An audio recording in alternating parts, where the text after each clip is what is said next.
In a frosty Canadian park, hidden deep beneath layers of thick ice, scientists discovered a bizarre skeleton they named the frozen dragon. The skeleton had been in the frozen ice for millions of years. It took experts decades to work out the species of this strange fossil. It was identified as a new genus of pterosaur.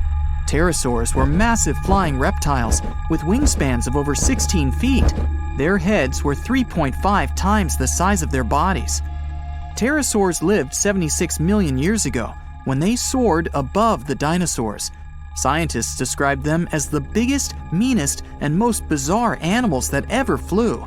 The new genus has been named Cryodragon boreas, which translates to frozen dragon of the north winds. In 2013, a young mountaineer was climbing one of the tallest mountains in Western Europe, Mont Blanc. He noticed a strange metal box poking out of the snow.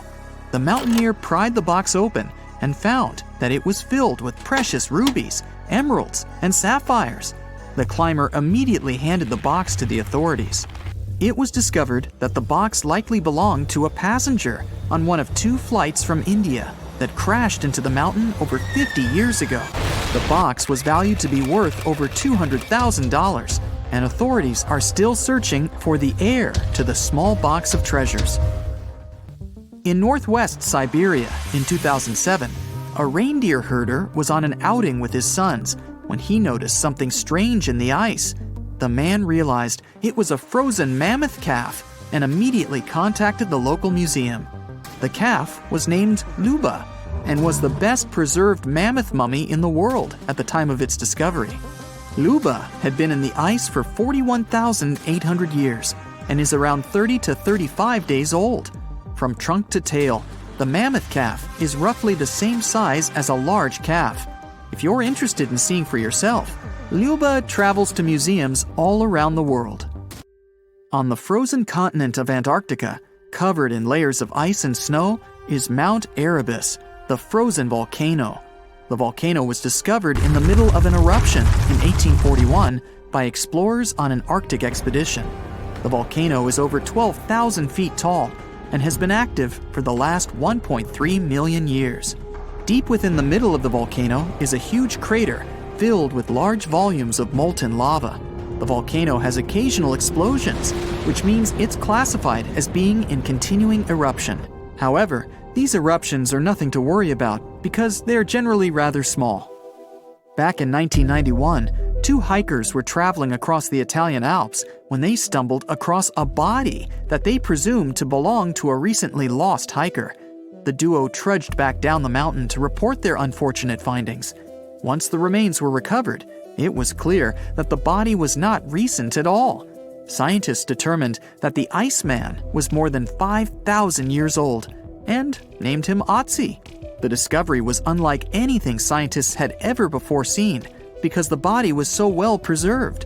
For years, Otzi was studied by scientists who discovered that our ancestors have a lot more in common with us than we ever knew before. Otzi was covered in ink body art.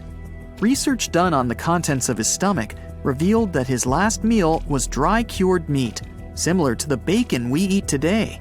Otzi has at least 19 relatives living today, somewhere in Central Europe. Scientists were researching ancient squirrel burrows in Siberia when they came across something interesting. One of the squirrels had hidden away precious seeds deep beneath the ground. The seeds had been encased in ice for 32,000 years. The seeds were for the flower Silene stenophilia, which had long since gone extinct. Amazingly, scientists were able to recover plant tissue from inside the seeds and grow an entire crop of flowers. They've since reintroduced the previously extinct flower to natural habitats all across the world. In 1930, a team of Norwegian scientists sailed around the Arctic Ocean, conducting research on the seas and glaciers. They reached White Island, a dangerous and icy land no human had set foot on before, or so they thought. The scientists were shocked to discover the tip of a small boat sticking out of the snow. Frozen inside the boat, they found scientific equipment and various personal items, including a jacket monogrammed S.A. Andre. They had discovered the wreck of the famous André Arctic balloon expedition. In 1897, Swedish explorers, led by André, attempted to travel to the North Pole by hydrogen balloon. No one had ever heard from them ever again. People only found out what happened to them when the wreck was discovered 33 years later.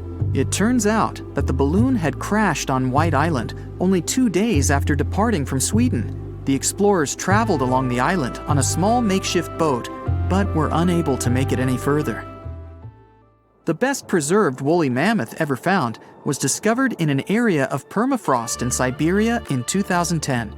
Scientists named the frozen mammoth Yucca, after the small village near where it was found. Yucca had been frozen for 39,000 years and is thought to have been around 6 to 8 years old.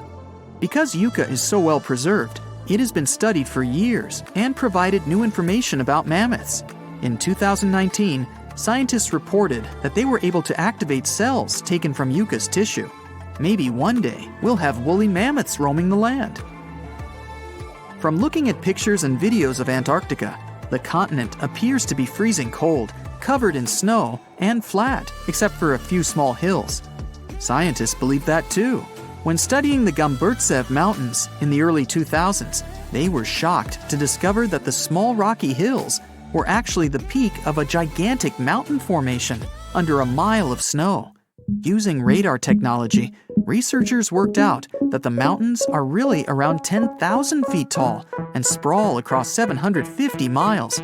This is around the same size as the European Alps, except hidden under tons of ice and snow. At a gold mine in Siberia, a businessman was examining a nearby river when he noticed something interesting in the frost. It was a small woolly rhino calf that was later named Sasha. The woolly rhino has been extinct for 15,000 years. It's thought that Sasha could have been frozen in the ice for up to 39,000 years. Sasha is unique because it's the only full-body woolly rhino to have ever been discovered. Glaciers around the northern Italian town of Pelo have begun to melt. Artifacts from decades and even centuries ago have been discovered pouring out of the ice. Personal belongings from soldiers have been found, things like diaries, photographs, and even love letters. Historians have even uncovered an entire cabin preserved beneath the ice. The cabin was filled with hard metal helmets and clothes. In 1845, Sir John Franklin embarked on an ill-fated expedition to the North Pole. The crew traveled on 2 ships, HMS Erebus and the ironically named HMS Terror. The expedition met with disaster, and both ships were lost to the icy waters. In 2016, the HMS Terror was discovered by a team of researchers. Despite being lost for 170 years, the freezing cold waters had maintained the ship in pristine condition.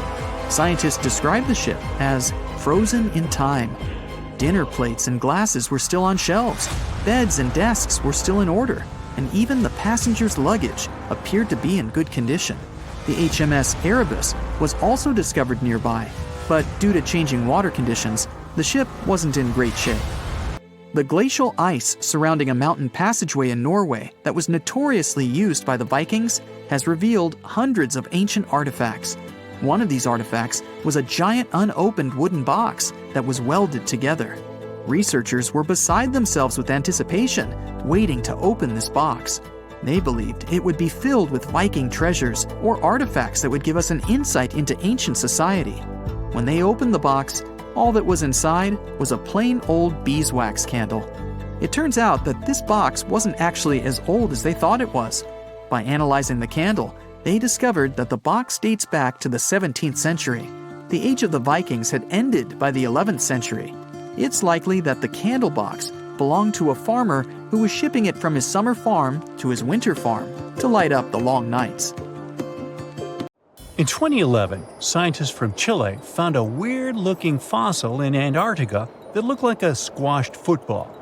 Almost 10 years later, the rock just sat on a shelf in Chile's National Museum of Natural History with no specific label. It went by The Thing in the museum because it looked like something from a science fiction movie. When the scientists finally got their hands on the strange fossil, it turned out it was actually a giant softshell egg from around 66 million years ago. This one is more than 11 inches long and 7 inches wide. A regular chicken egg is just 2.5 inches long, and an ostrich egg is almost 6 inches long for comparison. So, the Thing won the title of the biggest softshell egg ever found and the second largest egg of any animal we know of. The only bigger egg that was ever found was that of the extinct Madagascan elephant bird, which is also 1.5 times as tall as Michael Jordan. The bird, not the egg. The Antarctic egg is also special because it's the first fossil ever found in this part of the world. So, whoever left it there must have been one big creature, probably a giant sea turtle that lived long ago, like a mosasaur. This is surprising because most scientists thought these creatures didn't even lay eggs, so this discovery could change what we know about them. The egg is also unique because it has a thin eggshell and no pores, which is totally different from most dinosaur eggs. It actually looks more like the eggs of lizards and snakes, but it came from a giant creature related to these animals. No known dinosaurs or flying reptiles from that time and place were big enough to lay such a huge egg, so it must have been a mosasaur after all. But we can't be 100% sure. Scientists did a lot of work and studied 259 types of living reptiles, like lizards and snakes, and their eggs.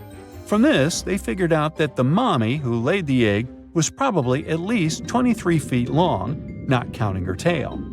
During the late Cretaceous period, this part of Antarctica might have been like a nursery. Paleontologists have found bones of tiny mosasaurs and plesiosaurs in the same area, along with bones from the grown-up ones. Archaeologists in Norway made another cool but literally discovery and found dozens of arrows that had been hidden in ice for 6,000 years. They were melting out of a large ice patch in the high mountains, covering an area of about 45 football fields. In 2014 and 2016, when the summers were extra warm, scientists went to an ice patch called Langfoni to look around. They also found lots of reindeer bones and antlers there. Some of the arrows were whole and some in pieces, along with 5 arrowheads around the melting ice patch. This is more arrows than have been found at any other frozen site in the world. Some of the 68 found arrows date back to the Neolithic period, and the newest ones are from the 14th century of the Common Era. Ice is like the perfect time machine that can preserve whatever ends up there in an almost perfect condition. Langfoni became famous as one of the first ice patch sites after a local hiker found a 3,300-year-old leather shoe right next to its edge. Scientists are studying places like this to understand how people used these sites and how the ice patches from Norway to North America changed over time. Now, once upon a time, around 32,000 years ago, to be exact, a squirrel buried some seeds near a river in Siberia. Am I the only one getting the Ice Age vibes? Anyway, these seeds belong to a plant with cute white flowers. Thousands of years later, a group of scientists found these seeds buried deep in the frozen ground, about as far down as a 12-story building is tall. The seeds were surrounded by ice and bones of animals like mammoths, bison, and woolly rhinoceroses. The mature seeds had been damaged, maybe by some squirrel, but some of the younger seeds still had good plant parts inside them. The scientists carefully took those out and put them in small containers to help them grow. And here comes the coolest part. They were able to grow the plants. Their flowers were shaped a little differently from the flowers of the same plant that grows today. After a year, the Ice Age plant even made new seeds. Based on this, the scientists suggested that permafrost could be a depository for an ancient gene pool, and we could find extinct species there and bring them back to life. Scientists on an icebreaker in Antarctica were looking for whales, but found something way more unusual. The camera behind the ship, which is as heavy as a car, detected 16 million icefish nests on the floor of the Weddell Sea. The nests were located about every 10 inches in all directions and covered an area of 93 square miles, which is slightly bigger than the whole of Washington, D.C. The colony even had a distinct border, which was a line in the sand. The scientists were in the area because they were studying a special spot in the ocean where the water was a little warmer than the water around it. In this warmer water, they found tiny animals called zooplankton near the top. When the young ice fish hatch, they swim up to this area to eat the zooplankton before going back down to the seafloor to grow up and have their own offspring. Since there was so much food, it made sense to see ice fish in this warm water. But they didn't expect to find such a huge number of ice fish nests, much more than anyone had ever seen before. New Zealand's Antarctic Heritage Fund found some old photo negatives in a hut in Antarctica. They turned out to be unique images from the Ross Sea Party. It was a famous failed expedition led by Ernest Shackleton. He wanted to become the first person to cross Antarctica by land, from the Weddell Sea to the Ross Sea, passing through the South Pole. But things went wrong when their ship, the Aurora, was blown out to sea. They had to use the hut from another explorer, Captain Robert Falcon Scott. His goal was to be the first person to reach the North Pole, but sadly, he didn't succeed either. The negatives were made of cellulose nitrate and were found stuck together in the small box. The Trust took the negatives back to New Zealand, where they carefully separated them and discovered 22 hidden images. Many of the photos were damaged, but the Trust could still recognize some familiar places around McMurdo Sound, a well-known area in Antarctica. No one knows for sure who took the pictures. In December 2021, some scientists noticed a strange mark on the Larsen ice shelf, a giant sheet of ice off the eastern coast of Antarctica. They thought it might be a river flowing under the ice, so they drilled down over 1,600 feet to check it out. They expected to find water, but they didn't expect to see that the water was full of fast-moving creatures called amphipods.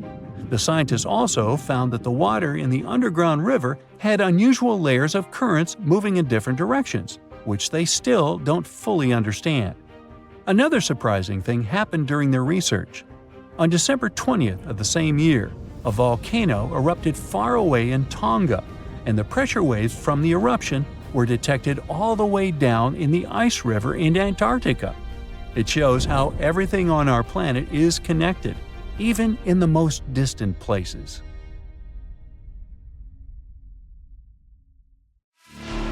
Antarctica wasn't always a frozen wasteland. A long time ago, it was full of life, and 56 million years ago, something terrifying stalked its jungles. A giant, flesh-eating bird. It was around 6 feet tall and weighed as much as a lion. For millions of years, nothing could challenge it. So why did it disappear? And could there be even bigger predators still hidden beneath the ice? Paleontologists found 2 massive claw bones in Antarctica, sharp, curved, and powerful, belonging to this bird. They were dug up from the Epresian-aged rocks of Seymour Island, which means they're around 40 to 50 million years old. Their shape left no doubt. These were the so-called terror birds. Their scientific name is Forus raceti, some of the most fearsome predators to ever walk the earth.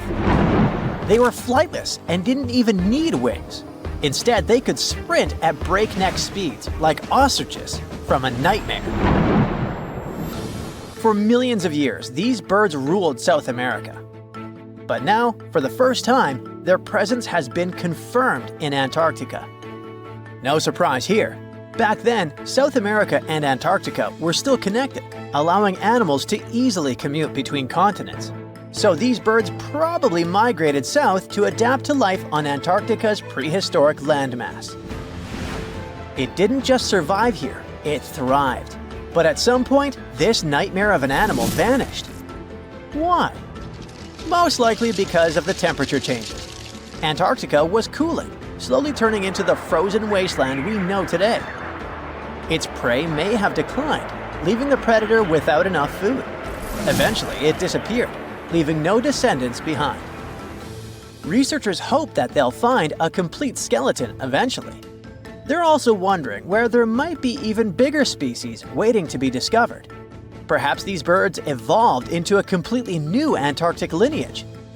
But for now, all we have are 2 giant, creepy claws. People often think that there are almost no animals or plants in Antarctica. But that's not true at all. Penguins waddle around, and forget the cute tiny ones. Antarctica used to have 6-foot-tall monsters. The emperor penguins are the largest penguin species alive today.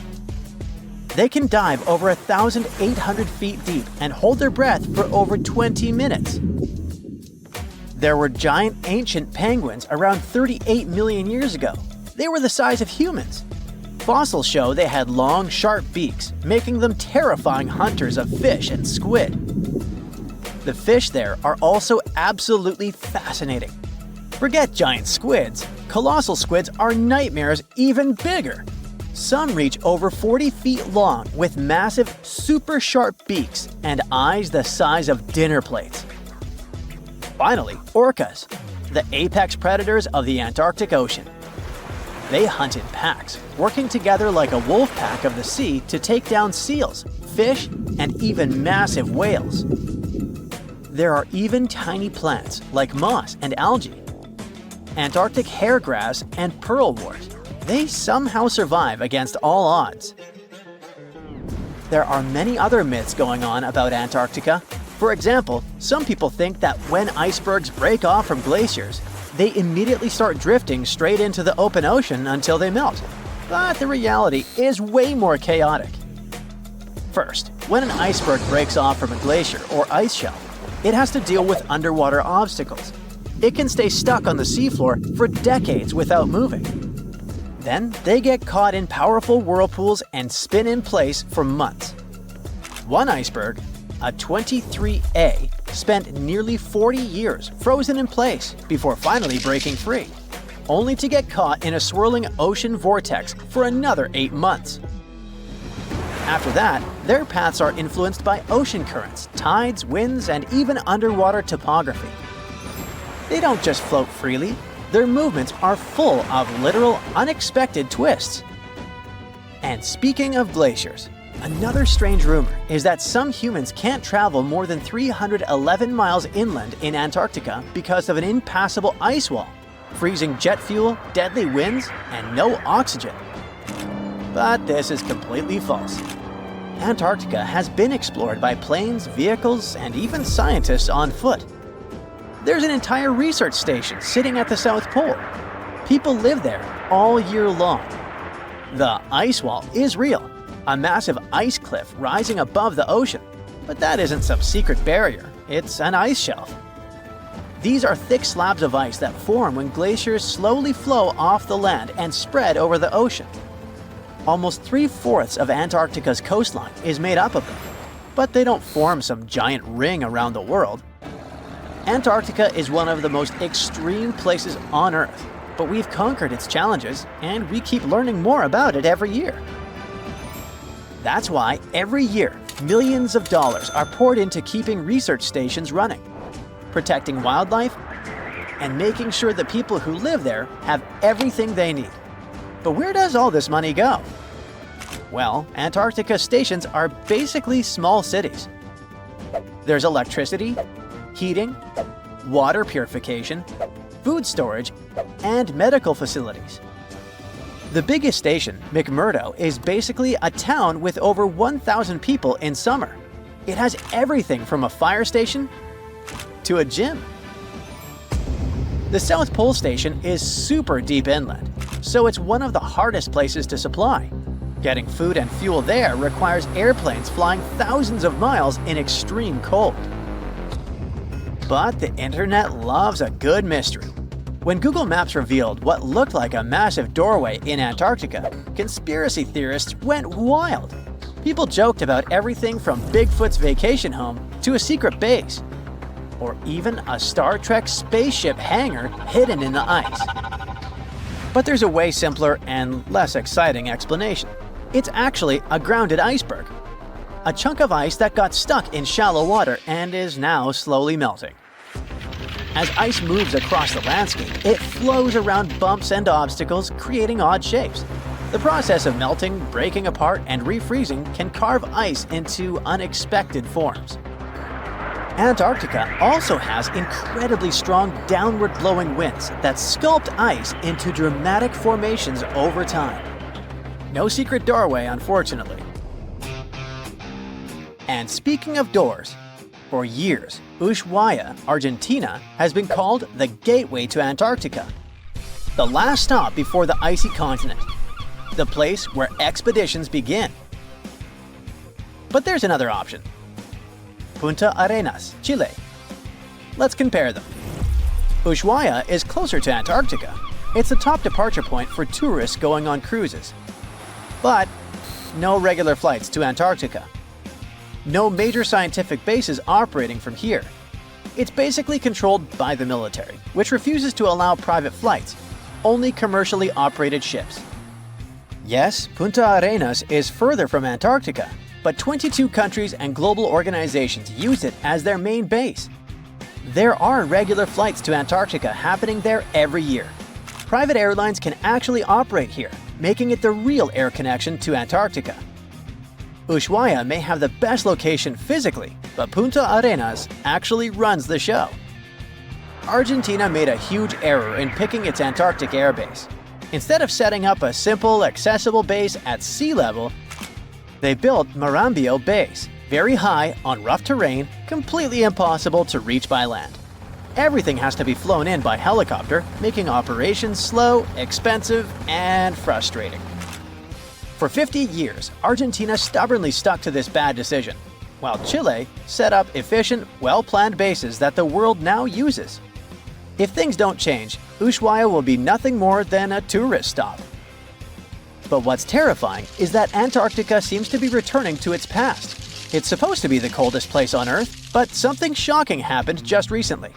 For the first time in recorded history, temperatures in Antarctica broke 68 degrees Fahrenheit. This continent is buried under miles of ice. Usually, temperatures there can drop to minus 112 degrees. But in the winter of 2020, scientists recorded an insane 69 degrees on Seymour Island, hotter than many places in Europe at that time. Scientists believe there are several reasons for that. First, there are changes in the way heat moves around the planet's waters. Second, melting permafrost due to the planet warming. It looks like the climate is changing faster than expected. So, there's a mysterious doorway in the middle of Antarctica. Some people think it's Bigfoot's vacation home, or a shuttlecraft from Star Trek, or maybe a door to Agartha, a mythical kingdom some people believe is located in the center of the Earth.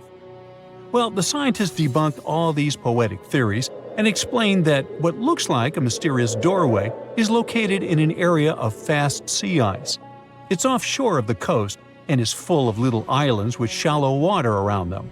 When ice flows around hard rocks hidden underneath, it can create patterns that look odd but are totally normal.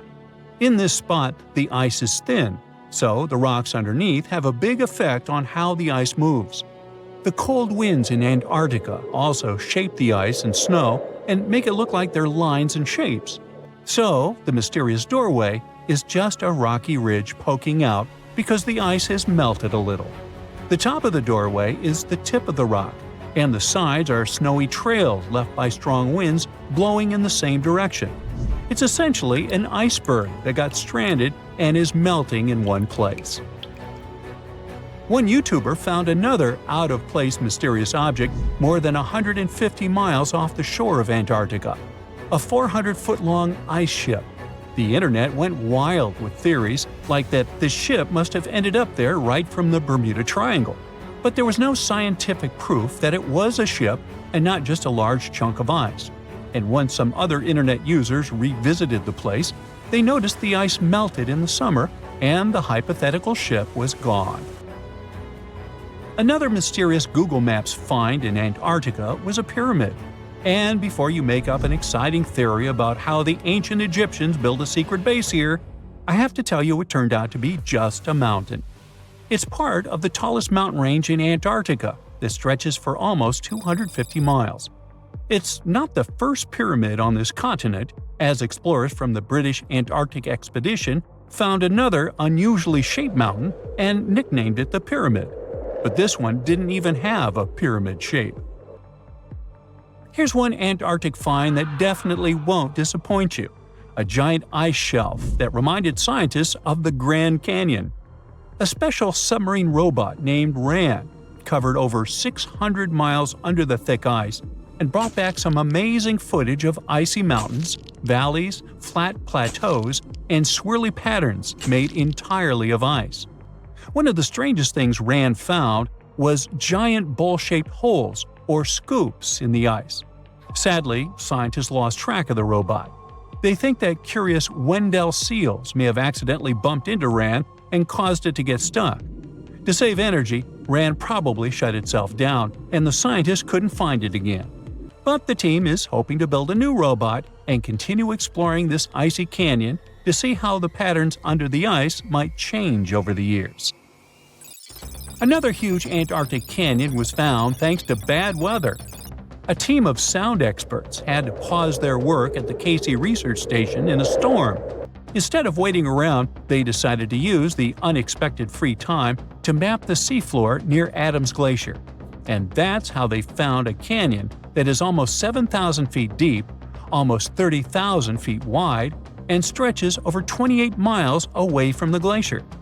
During the mapping, they discovered just part of the canyon before they had to go back to the research station. But when bad weather came in again, the ship went back and mapped more of the canyon.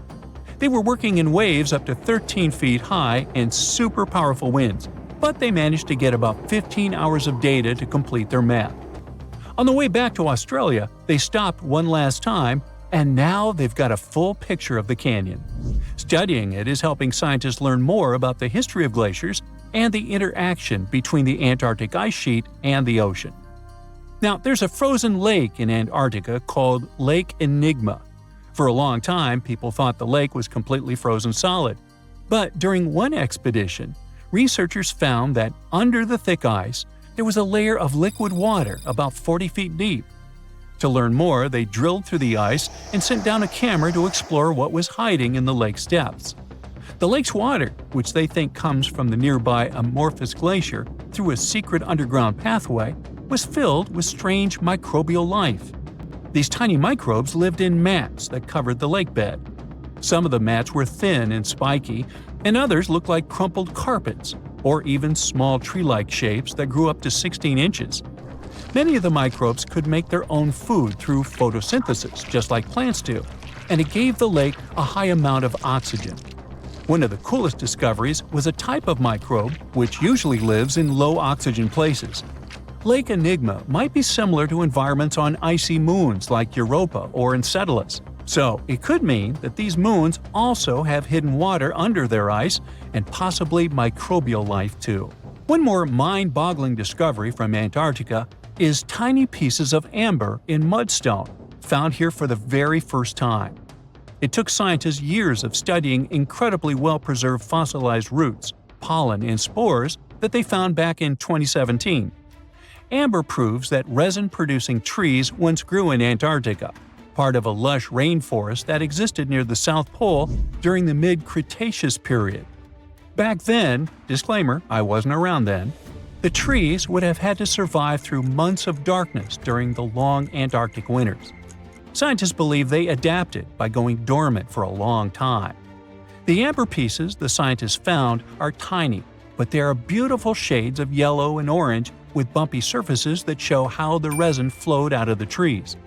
This resin likely leaked out to protect the trees from insects. It was preserved because water quickly covered it and kept it safe from sunlight and air. A scientist was browsing through satellite images for brown trails of penguin waste and found 4 new colonies of emperor penguins at the base of the globe. These new colonies likely have been around for years, though 3 of them are rather small, with fewer than 1,000 breeding penguins each. One of the new colonies was found close to a place called the Lazarev Ice Shelf, where there used to be a larger penguin colony. They thought this colony went extinct in 2019, but it seems the penguins have just moved a bit because of changing sea ice conditions. So studying them can help us learn more about how emperor penguins adapt to changes in the environment. Now, there used to be a giant river system in Antarctica 40 million years ago. Researchers found proof of it after studying soft sediments and hard rocks from the frozen seabed. They looked at tiny bits of radioactive elements, like uranium and lead, and learned that the deeper dirt came from the time of dinosaurs. The dirt closer to the surface was younger and had an interesting pattern, like the kind you see in river deltas today, such as in the Mississippi River or Rio Grande. Scientists found tiny signs of life in the sand. The river that once flowed here started in the Trans-Antarctic Mountains and traveled 930 miles before it reached the sea. Researchers kept studying newer layers of dirt from about 20 million years ago. They hope this will help them predict what the Earth's weather patterns might be like in the future. Consider Lake Enigma. What a fitting name! It's already strange enough because it's not even supposed to exist. But now, we stumbled upon actual life deep beneath it. And this just might help NASA in their search for life in outer space. The lake lies deep in the icy heart of Antarctica, so it's not really a water pool like we're used to, more like a lake-like block of ice, or so we thought. Just recently, Italian scientists discovered a secret that had been buried for ages, an actual body of water, and in this water, life is thriving. Various microorganisms, and even some weird little hunters. Which is super weird, since Enigma sits in a remote and harsh corner of our planet, the northern Victoria Land in Antarctica. The entire South Pole is cold, but in this place, temperatures can plummet to a horrifying minus 41 degrees Fahrenheit, though on average it's around 7. Chilly. Like we said, this lake shouldn't even be there at all. Antarctica is technically the largest desert on Earth, even though it's covered in snow, because it's super dry.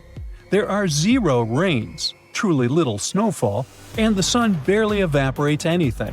And even if there is some water, the insane winds make sure to dry everything out super quickly. Putting on our thinking caps, this lake should lose an unimaginable 7 million cubic feet of water every year. Yet, the water remains. Why? No one knows. Scientists say there could be something deep underground that refills it constantly. They just have no idea what that might be. Maybe deep underground rivers, melting ice, or something else entirely. But hence the name, the Enigma Lake. The block of ice we mentioned is permanent and super thick, at least 36 feet of it, and that's higher than a 3-story building. So researchers decided to check out if there's anything beneath it. They used a so-called ground-penetrating radar, a super smart echo detector for the ground. This radar sends invisible radio waves into the Earth. When they hit something underground, like rocks, water, or anything else, they bounce back to the device. By measuring how long it takes for the signal to return and how strong they are, we can determine the distance and what exactly the radar hit. That's how animals like bats, whales, and dolphins can see underwater. And we humans stole this cool nature idea to research buried structures and hidden caves. Scientists used this device all over the Enigma surface. This way, they were able to create an entire map of this under-ice world beneath. The water itself wasn't surprising. It's the unique ecosystem in it that shocked them. Unfortunately, no secret monsters or extraterrestrial secrets this time. But there are microorganisms there that may not exist anywhere else on Earth. Somehow, these creatures have managed to survive in complete isolation and extreme cold. It's not that we don't know these microorganisms, we've met them before, just not exactly like this. There are a couple groups hanging out down there. The first one is Bacteroidota. They love breaking down complex molecules, especially in your stomach, and help digest tough plant fibers. They mostly hang out inside us, but in the outside world, we might occasionally find them in soils and oceans. Then Actinobacteriota, genius chemists among bacteria. They decompose organic materials and help the soil get healthier. They're also famous for producing antibiotics, so we owe a lot of our medicine to them. The third one is Pseudomonadota. These guys weren't a surprise. They're crazy adaptable. They can thrive pretty much anywhere, from soil to water to the human body. Some of them are good, helping plants grow and in nutrient cycles, but others can be opportunistic pathogens. Bad guys. But what is actually a surprise is that Lake Enigma has tons of passibacteria. They're ultra-small even for microorganisms and can barely do anything themselves. So they prefer to live in symbiosis or be little parasites, relying on their hosts for nutrients and other necessities. All these little chompers might be ancient. They could be remnants of a time before the lake froze over completely, which is hundreds of thousands of years ago. It's simply weird to encounter these bacteria in the Enigma Lake, especially the little parasites. Paticibacteria usually love low-oxygen environments, but this lake is very oxygen-rich, not even mentioning an almost 40 feet of ice above. So all this means that even though we know who these guys are, this specific species might be new to us. They could have evolved with some unique adaptations and abilities using the lake's unusual chemistry. They probably rely on a super simple and delicate food web. Some of the microorganisms produce energy from light, well, whatever light gets down there, or the lake's chemicals. The symbiosis guys most likely survive by living on or inside their neighbors. Yep, these microscopic creatures hunt each other. Nope, things can't be peaceful even in a place like that. If we find out what their secret to survival is, we might learn more about chemistry, medicine, and even extraterrestrial life. Because if life can endure such extreme conditions, then it can probably appear pretty much anywhere, including our closest neighbors, Europa or Enceladus, the moons of Jupiter and Saturn. They definitely hide oceans beneath their frozen surfaces, and now there's a very high chance there might be some life there.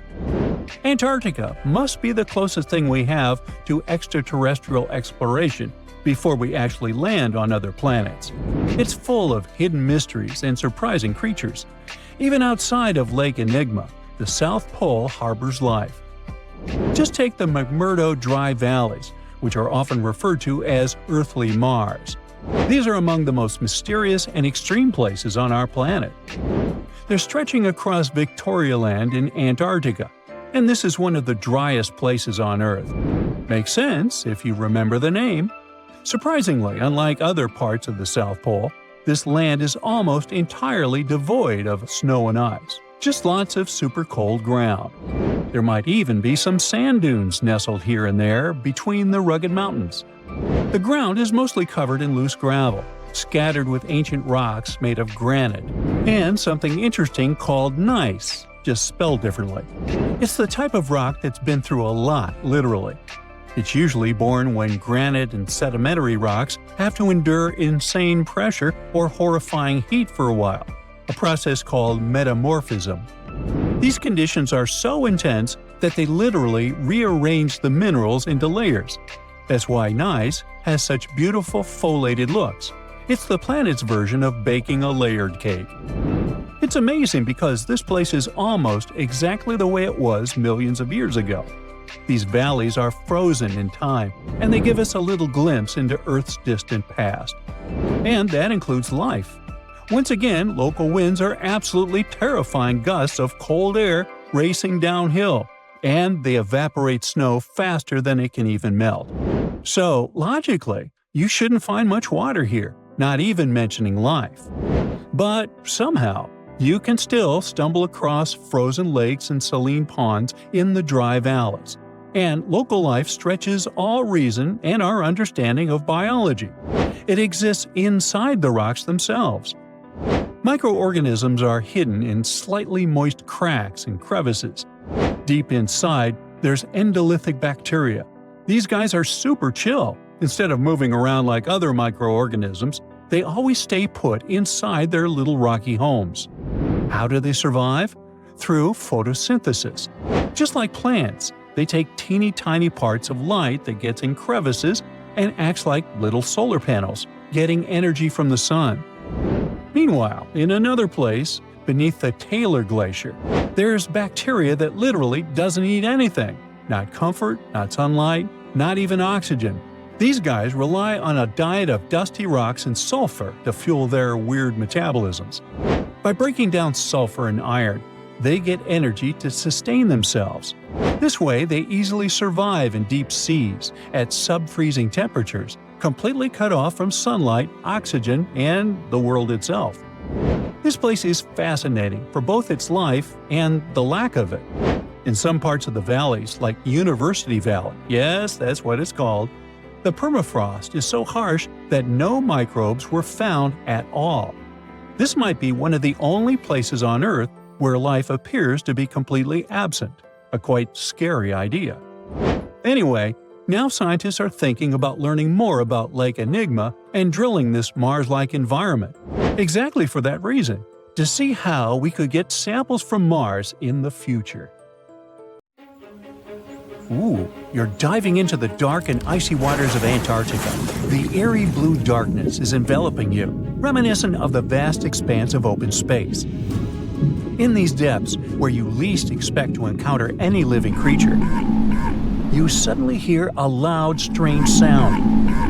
A quacking noise, as if a giant duck was hidden in the deep.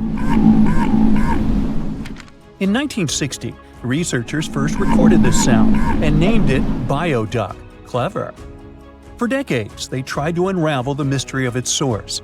Was it a giant kraken? An extraterrestrial spaceship that had crashed into the ocean? A mysterious sea monster? Or perhaps an enormous duck? There were many versions, one more bizarre than the other. Oceanographers detected similar sounds in other locations as well. Off the western coast of Australia and near New Zealand, they recorded similar but higher pitch signals, which they named bio-goose. It seems the creepy atmosphere of the story disappears with such names. Anyways, these sounds were not isolated incidents. They happened multiple times with consistent intervals. Many initially thought the source must be mechanical, given the regularity of the sounds. However, studying the oceans in the latter half of the 20th century was challenging because of limited technologies. Nevertheless, scientists persisted in collecting data on bioduck and biogoose, driven by their insatiable curiosity. As more data accumulated, so did the theories. But scientists eventually uncovered the mystery. Bioduck turned out to be a form of communication with a biological origin. When researchers analyzed the repeating sounds, they noticed that the signals never overlapped. One source would speak while the others remained silent, suggesting a form of communication. The question remained, which ocean creature possessed such an extraordinary method of communicating through varied frequency sounds? The answer, as many have guessed, is whales. Scientists compared the bioduck sound from Antarctica with the calls of minke whales and found striking similarities. The biogoose sounds from the waters off Australia and New Zealand likely belong to other species or very young minke whales. This discovery, however, only deepened the mystery. What purpose did these sounds serve? Were the whales discussing their dinner plans, laughing at the humans recording their voices, or perhaps sharing deep insights about the universe?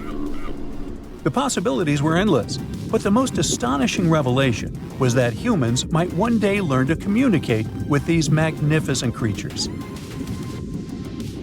Communicating with whales is no longer a far-fetched idea. Scientists from the University of California have already established contact with a humpback whale named Twain. In a groundbreaking experiment, researchers conducted a 20-minute conversation with the marine mammal. Here's how they did it. The specialists went on a marine expedition to the coast of Alaska, where they recorded the sounds of a group of humpback whales. Then they played these sounds through speakers, sending the signals back into the ocean. The recorded sounds resembled a greeting, like, "Hey, what's up?" but in the whale language. These greetings are used by whales to call each other or indicate their location. Now, soon after sending the signals, the researchers received a response. Twain approached the boat, circled it, and replied with a "hey" of its own. This marked the beginning of the first ever human-whale conversation. For 20 minutes, the scientists sent 36 signals to Twain, and each time the whale responded. Moreover, it waited for time intervals before answering. That is, the team received a response from the whale, waited 10 seconds, and turned on the sound again. Researchers then waited 10 seconds and answered. It seems that Twain was a very delicate interlocutor. Maybe it was a gentleman in the whale world, who knows? Or maybe it was simply intrigued by the unusual interaction. The signals used in this communication belonged to a group of whales that included Twain. It's likely that the researchers had recorded Twain's own sounds and used them to communicate with it. In a sense, Twain was conversing with itself. Now let's continue our journey and venture into the deepest oceanic trench on Earth, the Mariana Trench. A quick reminder, the Mariana Trench is a colossal chasm in the ocean floor, stretching over 1,500 miles south of Japan and reaching a depth of nearly 36,000 feet at its deepest point. To put that into perspective, the height of the Burj Khalifa, the world's tallest building, is like 1/10 of the Mariana Trench's depth. Now imagine this. In this deep, dark abyss, scientists recorded a strange sound.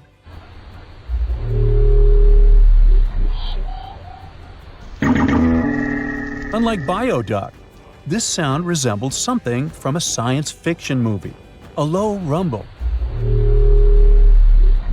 followed by a metallic ping, reminiscent of the sounds made by spaceships in sci-fi movies. Researchers named this mysterious phenomenon biotwang noises. Scientists first detected this strange sound in 2014 during an acoustic survey of the Mariana Trench, and they quickly identified its source: whales, specifically Bryde's whales.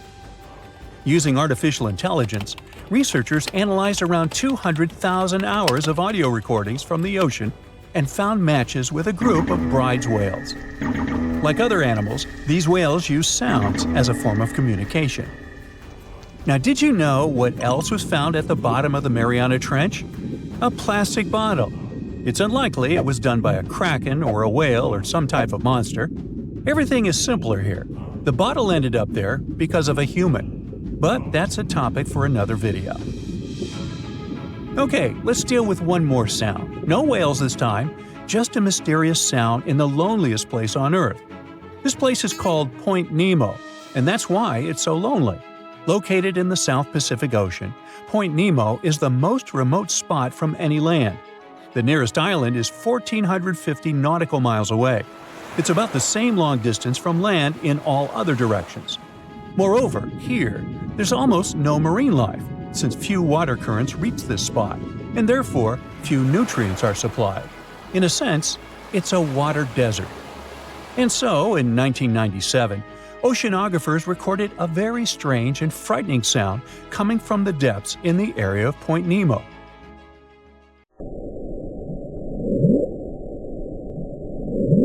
It was something gigantic and scary. People called it the bloop. As soon as journalists found out about this phenomenon, people around the world began to invent the most fantastic versions. The most popular of them was that the sound source was a giant sea monster, kraken, or some other creature. The hype around the bloop didn't last very long. Scientists managed to find out the nature of the mysterious noise. It turned out it belonged to an iceberg. When they crack and collapse, they create powerful ultra-low frequency sounds that can be heard from a very long distance. To confirm this version, scientists recorded the sounds of other icebergs and heard something similar to the bloop. Oh, by the way, Point Nemo is so lonely that space agencies drop out-of-service satellites here. Space objects just fall in the water.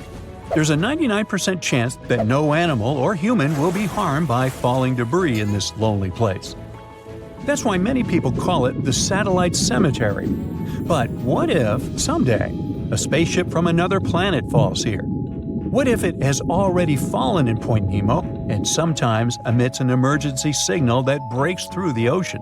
Ooh. All the mysteries you have heard have already been solved. How about we end this video with a mystery that still baffles scientists? Meet upsweep.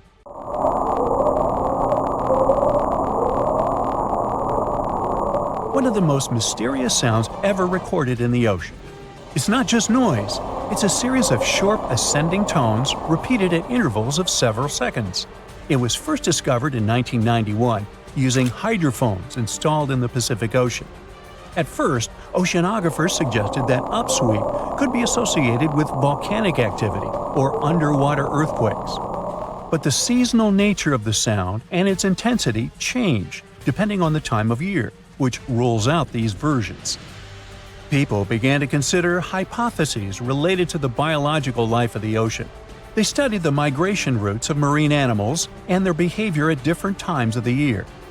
However, despite all efforts, the sound source has not been identified. Some studies suggest that upsweep may be associated with certain species of fish or other marine animals that make sounds for communication or navigation, but no one has been able to prove it. Ooh, you're diving into the dark and icy waters of Antarctica.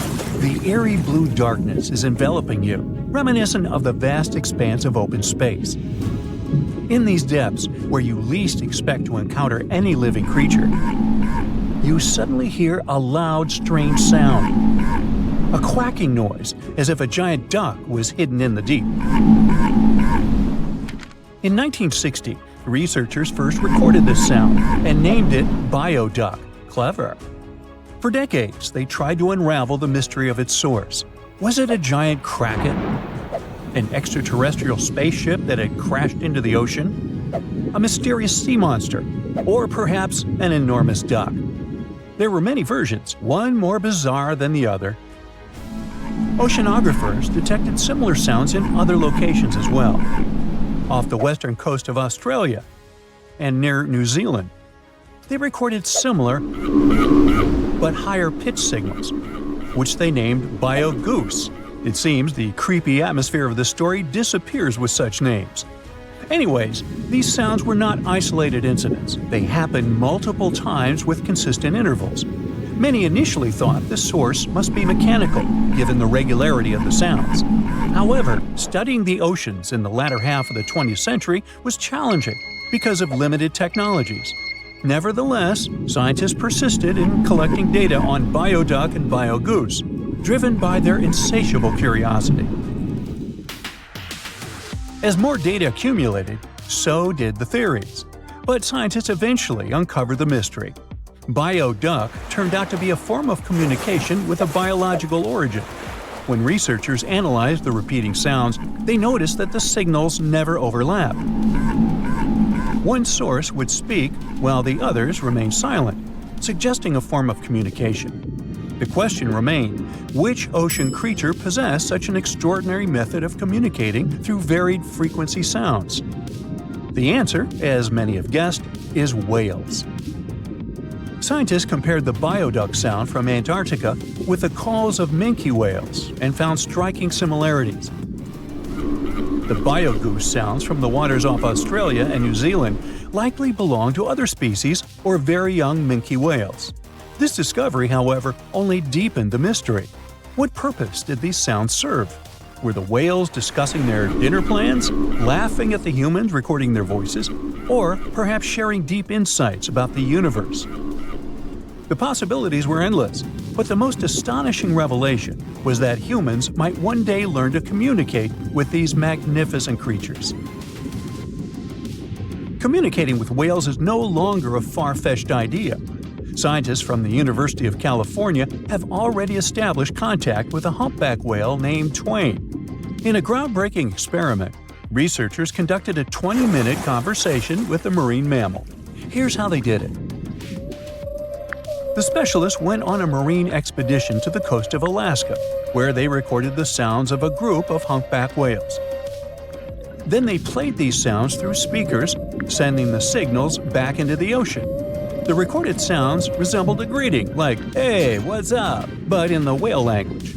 These greetings are used by whales to call each other or indicate their location. Now, soon after sending the signals, the researchers received a response. Twain approached the boat, circled it, and replied with a "hey" of its own. This marked the beginning of the first ever human-whale conversation. For 20 minutes, the scientists sent 36 signals to Twain, and each time the whale responded. Moreover, it waited for time intervals before answering. That is, the team received a response from the whale, waited 10 seconds, and turned on the sound again. Researchers then waited 10 seconds and answered. It seems that Twain was a very delicate interlocutor.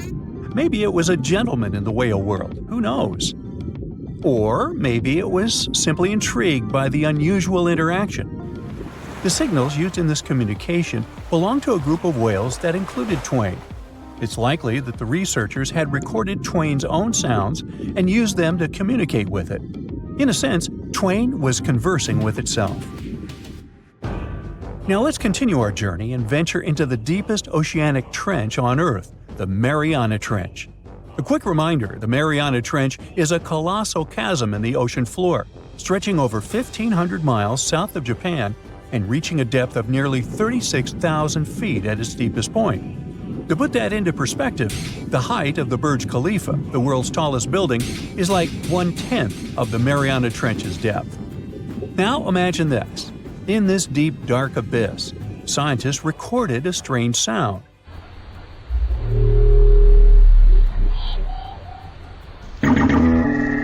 Unlike bioduck, this sound resembled something from a science fiction movie, a low rumble, followed by a metallic ping, reminiscent of the sounds made by spaceships in sci-fi movies. Researchers named this mysterious phenomenon biotwang noises. Scientists first detected this strange sound in 2014 during an acoustic survey of the Mariana Trench, and they quickly identified its source: whales, specifically Bride's whales. Using artificial intelligence, researchers analyzed around 200,000 hours of audio recordings from the ocean and found matches with a group of Bride's whales. Like other animals, these whales use sounds as a form of communication. Now, did you know what else was found at the bottom of the Mariana Trench? A plastic bottle. It's unlikely it was done by a kraken or a whale or some type of monster. Everything is simpler here. The bottle ended up there because of a human. But that's a topic for another video. Okay, let's deal with one more sound. No whales this time, just a mysterious sound in the loneliest place on Earth. This place is called Point Nemo, and that's why it's so lonely. Located in the South Pacific Ocean, Point Nemo is the most remote spot from any land. The nearest island is 1,450 nautical miles away. It's about the same long distance from land in all other directions. Moreover, here, there's almost no marine life, since few water currents reach this spot, and therefore few nutrients are supplied. In a sense, it's a water desert. And so, in 1997, oceanographers recorded a very strange and frightening sound coming from the depths in the area of Point Nemo.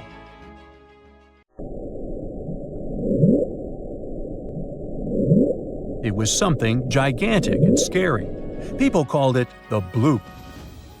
As soon as journalists found out about this phenomenon, people around the world began to invent the most fantastic versions. The most popular of them was that the sound source was a giant sea monster, kraken, or some other creature. The hype around the bloop didn't last very long. Scientists managed to find out the nature of the mysterious noise. It turned out it belonged to an iceberg. When they crack and collapse, they create powerful ultra-low frequency sounds that can be heard from a very long distance. To confirm this version, scientists recorded the sounds of other icebergs and heard something similar to the bloop. Oh, by the way, Point Nemo is so lonely that space agencies drop out-of-service satellites here. Space objects just fall in the water. There's a 99% chance that no animal or human will be harmed by falling debris in this lonely place. That's why many people call it the satellite cemetery. But what if, someday, a spaceship from another planet falls here? What if it has already fallen in Point Nemo and sometimes emits an emergency signal that breaks through the ocean? Ooh. All the mysteries you have heard have already been solved. How about we end this video with a mystery that still baffles scientists? Meet Upsweep.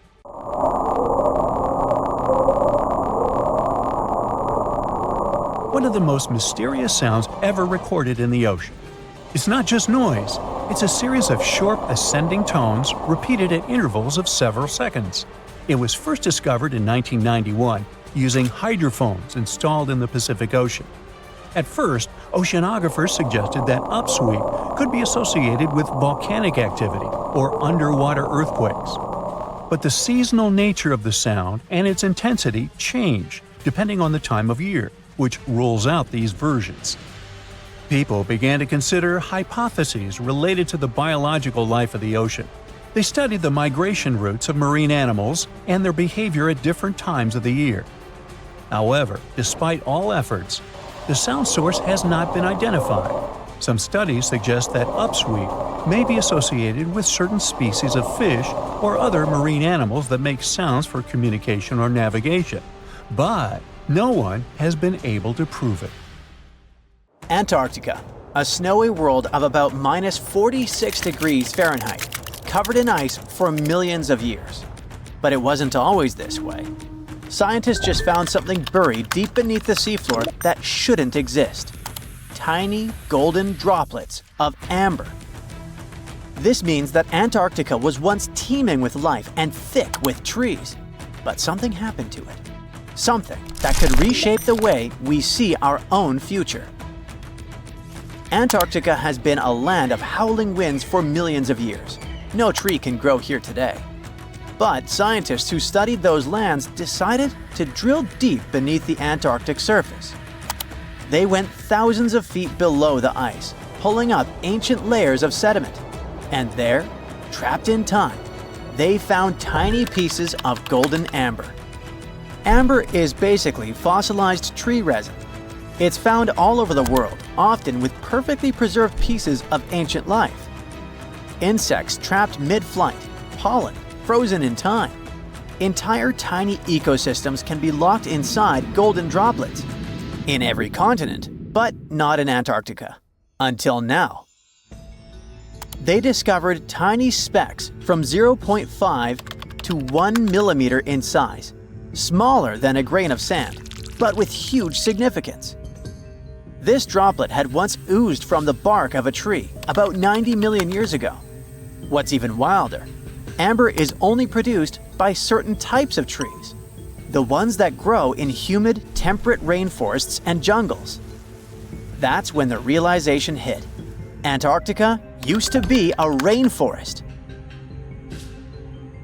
Those tiny flecks of amber, clearly seen only under a microscope, tell us a vivid story of a living and breathing ecosystem. Around 90 million years ago, during the Cretaceous period, when dinosaurs ruled the Earth, Antarctica could have been covered in lush, swampy forests filled with towering conifers, ferns, and ancient plants. Some of the fragments showed signs of damage. That means the trees that produced them had been injured, perhaps by wildfires or parasites. Though despite that, and despite the fact it spent millions of years on the seafloor, this amber was almost perfectly preserved. Solid, transparent, and free of cracks. Normally, amber buried under extreme pressure and heat just crashes over time. But this piece, it survived. That means other pieces could survive as well, and we might find more of them on the ocean floor. But this wasn't the first sign that Antarctica had once been a different place entirely. It started in 2017. A team of scientists drilled deep into the seabed near Pine Island Glacier on Antarctica's west coast. They pulled up sediment cores, long cylindrical samples of Earth that had been buried for millions of years. And it was insane. Inside these layers they found fossilized roots, pollen, spores, traces of an ancient forest that had once thrived here. And that's exactly what they'd been studying ever since then. In order not to damage anything, they had to spend years of hard work, breaking down the sediment into thousands of tiny pieces and scanning them all under fluorescent microscopes. The same team also found another piece of the puzzle back in 2020. They found more sedimentary samples from the ocean floor that pointed to a land of dense trees, rivers, and wetlands. A world that looked more like the Pacific Northwest or New Zealand. But why was Antarctica so warm back then? Well, that's all because of the atmosphere. 90 million years ago, Earth's carbon dioxide levels were terrifyingly high. It was literally one of the warmest periods in history, with temperatures soaring even at the poles. Think about it. Antarctica had no ice caps. Instead, it could have had buzzing insects and maybe even dinosaurs wandering through its forests. But in order to learn what happened to them, the team has to find more evidence. Antarctica really is a place full of mysteries. It's hard to study because it's covered in snow and ice so much that we don't even know its true shape and size. Some parts of the ice sheet are over 3 miles thick, half the depth of the Mariana Trench, the deepest trench on Earth. Luckily, snow has a great quality. It can freeze things in time perfectly. Layer by layer, year after year, it buries nature's past like a time capsule. Luckily, snow has a great quality. It can freeze things in time perfectly. Layer by layer, year after year, it buries nature's past like a time capsule. At first, fresh snow is soft and shifts easily in the wind, full of air. But as more snow piles on top, it compresses, squeezing out the air pockets and hardening into dense ice. This freezing pressure locks everything inside. It traps ancient plants, animals, and even entire landscapes. And they literally get frozen in time, because the extreme cold slows down decay. It stops bacteria growth, preventing rot, and keeping things almost perfectly intact for thousands, sometimes even millions of years. That's exactly what's going on in Antarctica. Scientists have to literally scan it all the way down this snow in order to find what this place looked like millions of years ago. What they found is an entire lost world buried under miles of ice. It was beneath the thickest ice of East Antarctica, near the Aurora and Schmidt subglacial basins. The weight of the ice has been so immense for so long that it actually protected the land from erosion. Scientists call it the ghost of Antarctica's landscape, and it's nothing like the smooth, flat wasteland seen from above. They found rivers that once flowed freely, now frozen in place, valleys carved by water, even 3 massive, sharply peaked hills. But what are they? To understand that, we need to go even further back in time, to the era when Antarctica was still part of a lost supercontinent. Hundreds of millions of years ago, the land we now call Antarctica was part of Gondwana, an enormous supercontinent that included South America, Africa, India, Australia, and Antarctica all fused together. But as Earth's tectonic plates slowly drifted apart, Gondwana broke into pieces. Antarctica was ripped apart, its land stretched and fractured. The massive ice sheets that formed later covered these broken land masses, preserving them like frozen fossils. As the ice shifted and melted over time, valleys formed, and ancient rivers likely carried water toward a coast that was hundreds of miles away from where it is now. But that's not the only thing Antarctica has hidden. If you stripped away the ice, you wouldn't see a smooth, empty continent. You'd see a super dramatic landscape, towering mountains, deep valleys, even fiery volcanoes. In West Antarctica, at least 138 volcanoes are buried under the ice. One of them, Mount Erebus, is still active. And inside, it has warm volcanic caves where you could walk in a t-shirt. Oh, and if it wasn't weird enough, Erebus is also spewing out gold. Yep, the actual tiny specks of gold from deep within the Earth. Scientists believe this happens because magma, the superheated semi-molten rock beneath the Earth's surface, carries liquid gold with it as it rises. Every single day, Erebus releases about 0.2 pounds of it. That's worth around $6,000 per day. In a year, that adds up to 64 pounds, or more than $2 million, floating into the sky. Unfortunately, before we grab shovels, we gotta remember that those are just microscopic particles. They're often smaller than 60 micrometers, thinner than a human hair. Not even mentioning that they're scattered around up to 620 miles away from the volcano itself. Finding them is nearly impossible. But that just shows that even in such a harsh place that looks just like a white desert, there are still many fascinating mysteries to discover. For example, somehow, life still clings there. In 2017, scientists drilled deep beneath the ice of the Ross Ice Shelf looking for water, but they found something fantastic instead. A river hidden beneath 1,640 feet of ice, running through the dark. And inside it, hundreds of tiny shrimp-like creatures. They swarmed around the camera, blocking the lens, welcoming the scientists. In deep caves beneath the ice, DNA evidence has also shown traces of moss, algae, and possibly even unknown tiny animals. So, turns out, even in one of the harshest places on Earth, life finds a way. And who knows what else we'll discover in the South Pole?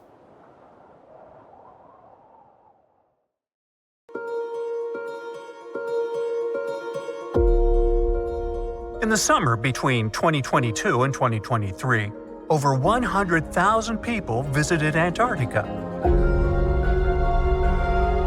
Yep, we're talking about the highest, driest, windiest, and probably the most dangerous continent on Earth. But apparently, people like going there for fun, and the number of tourists just keeps growing. Most visitors get there on cruise ships, stopping at the temperate, accessible, and wildlife-rich Antarctic Peninsula. They usually disembark in Feldes Bay, where they can take inflatable boats for up-close views of icebergs, humpback whales, penguins, and orcas. You can also go kayaking, or even check out the wild white landscape by helicopter. For those feeling a bit more adventurous, there is a different kind of tourist activity really taking off out there: skydiving. But be warned, you probably shouldn't try it, for your own sake. For those with a strong heart, free-falling into the majesty of the seventh continent is a genuine once-in-a-lifetime experience. But only a few people will ever get the chance to jump there.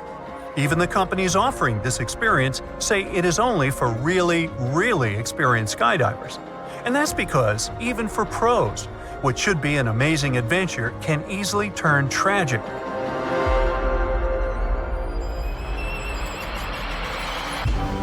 Just like what happened to a group of 6 men in December of 1997. In just 30 seconds, what was supposed to be a thrilling jump turned into a fight for survival.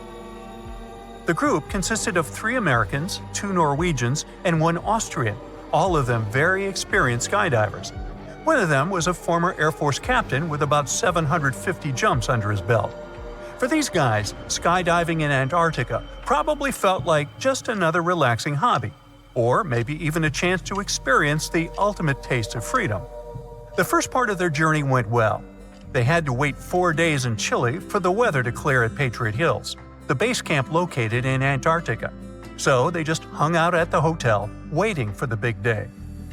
The Americans and the Austrian skydiver hoped to set some kind of record. Since they weren't the first people to jump over the South Pole, they decided to try something different.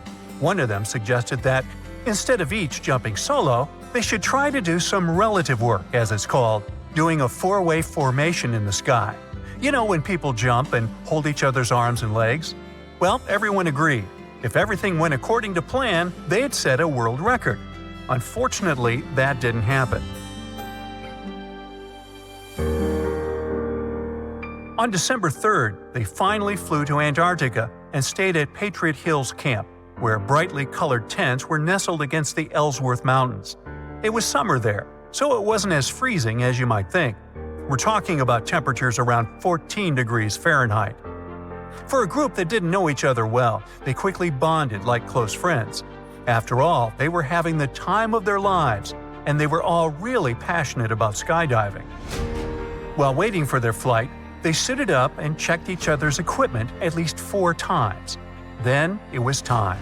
They boarded the airplane, and as they climbed to 8,000 feet above the pole, some of them needed oxygen. Now, normally, skydivers don't need oxygen at that height, but this is Antarctica we're talking about. The land itself is already over 9,000 feet above sea level. So, at this point, they were actually more than 17,000 feet, where the air is thin. They risk running low on oxygen, which can mess with your thinking, vision, and reaction time. Thin air also creates another problem, less resistance. You fall faster and have less time to maneuver. But now, up in the sky, they were probably too excited to fully realize the dangers of skydiving in Antarctica. There was no turning back. At the exit point, they all jumped out, falling through the thin, freezing air at an estimated 200 miles per hour. During freefall, they might have faced temperatures as low as minus 100 degrees Fahrenheit. They were close to breaking a record by forming a shape in the sky, linking their hands and feet. But something was off. One of the Americans, Michael Kearns, felt disoriented because he had no point of reference. Unlike jumping over a city where you can see trees or buildings to know what's up and down, Antarctica is completely different. It's just emptiness for thousands of miles. The sunlight, snow, and ice all blend together. Everything looks white, pure white. Kearns quickly checked his gear and realized he was already too low, probably only about 1,000 feet up. That's dangerously low to still have the parachute unopened. The record attempt was out the window. Now it was a fight for survival. He broke away from the formation with his colleagues and reached for the ripcord on his reserve chute. But an automatic opening device had already deployed his parachute, likely around 600 feet. There was no time for a safe, controlled landing. He pulled his legs and knees in, flipped over, and crashed face first into the snow. Silence. Kearns looked around for his friends. The two Norwegians managed to land safely, but sadly, the other 3 men didn't survive the fall. 2 of them never even deployed their parachutes. To this day, no one knows exactly what went wrong, but the oxygen bottle on board the plane might be a clue. The 3 skydivers who used oxygen during the flight survived, while the 3 who didn't use it didn't make it. As mentioned earlier, a lack of oxygen can mess with your brain. You might feel euphoric and happy, but hypoxia is dangerous because you often don't realize it until it's too late. During the freefall, Kearns tried to warn his colleagues that something was wrong. He tried waving, but they just looked back at him, smiling, and kept going. It was like dancing on the deck of the Titanic instead of getting into a lifeboat. They probably thought they still had more time. Were they overwhelmed by the adrenaline rush? Or maybe they were just feeling the effects of hypoxia? These are questions we will never be able to answer with certainty, but the lack of oxygen likely made them lose track of their altitude. The extreme cold didn't help either, as extreme weather conditions can also affect decision-making. At their jump altitude, the temperature was around minus 58 degrees Fahrenheit, and the wind chill from their speed could have made it feel as cold as minus 200 degrees.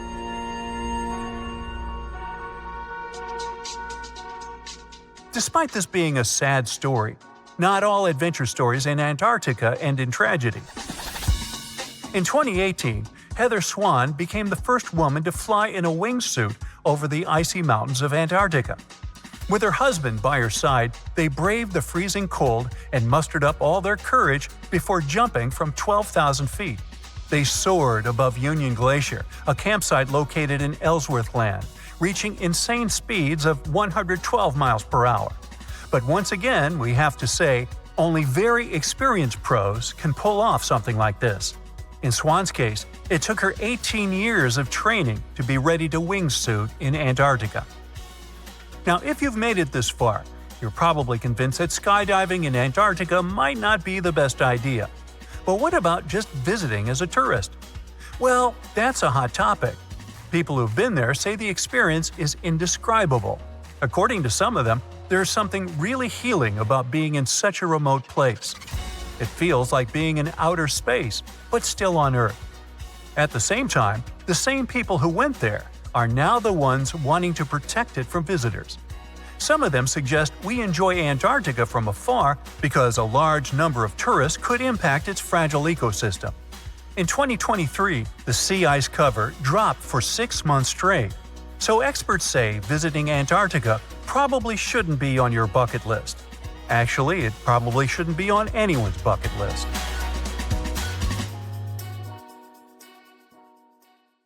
This sleek, state-of-the-art submarine named Ran was sent to explore the depths of Antarctica. But as soon as it discovered something, it mysteriously disappeared. So, what happened? It all started when scientists wanted to explore one of the most remote and mysterious places on Earth, the Dodson Ice Shelf in West Antarctica. This ice shelf, silent giant, stretches 30 miles wide. That's almost the length of New York City. It stands between two icy promontories, the Martin and Bear Peninsulas, and it hides an entire world of geological mysteries. If you think that Antarctica is nothing but a desert of super thick snow and ice, you're wrong. There are entire landscapes hidden deep down there. The underside of the Dodson Ice Shelf is a rugged, dynamic terrain shaped by the slow, relentless forces of nature. There are towering ice formations, deep troughs, and bizarre structures stretching for hundreds of feet. Scientists are super curious about it, but as you can imagine, this landscape isn't easy to explore at all. To find out more, we have to scan the area with satellites or try drilling through the snow, trying to collect the big picture, piece by piece. But these methods only gave us vague hints. The real breakthrough happened when scientists came up with the idea to let the submarines explore it. Autonomous submersibles could swoop deep into the icy waters beneath the Dodson Ice Shelf and tell us what's up down there. These robotic explorers have fantastic advanced sonar systems. It's that thing that bats or dolphins do. They can use sound to see the world. Basically, they send out sound waves underwater, and when those waves hit something like the ice shelf above or the seafloor below, they bounce back to the system. Animals feel how long it took for the sound waves to return and how they changed. And this helped them understand what's located where. For example, clicks that dolphins send out tell them where the fish are. We copied this crazy evolutionary trick and adapted it to our underwater exploration. Only our version is much cooler, with a higher level of precision, so we created detailed maps of the environment. The Rand submarine was one of those robotic explorers. It was named after the Norse deity of the sea. Ran had been meticulously programmed to navigate a treacherous landscape of Antarctica. But even with all this training, its journey led to an unexpected and eerie end. In 2019, Ran was sent to explore the depths beneath the Dodson Ice Shelf. It was a hero, the first one to go on a mission like this. The team said it was like seeing the other side of the moon. For 27 straight days, it worked tirelessly. It traveled over 620 miles beneath the thick ice. That's like a journey from Paris to Berlin. Ran went further and deeper than anyone could have imagined. At one point, it reached over 10 miles into the glacier's belly, and what it discovered down there was astonishing.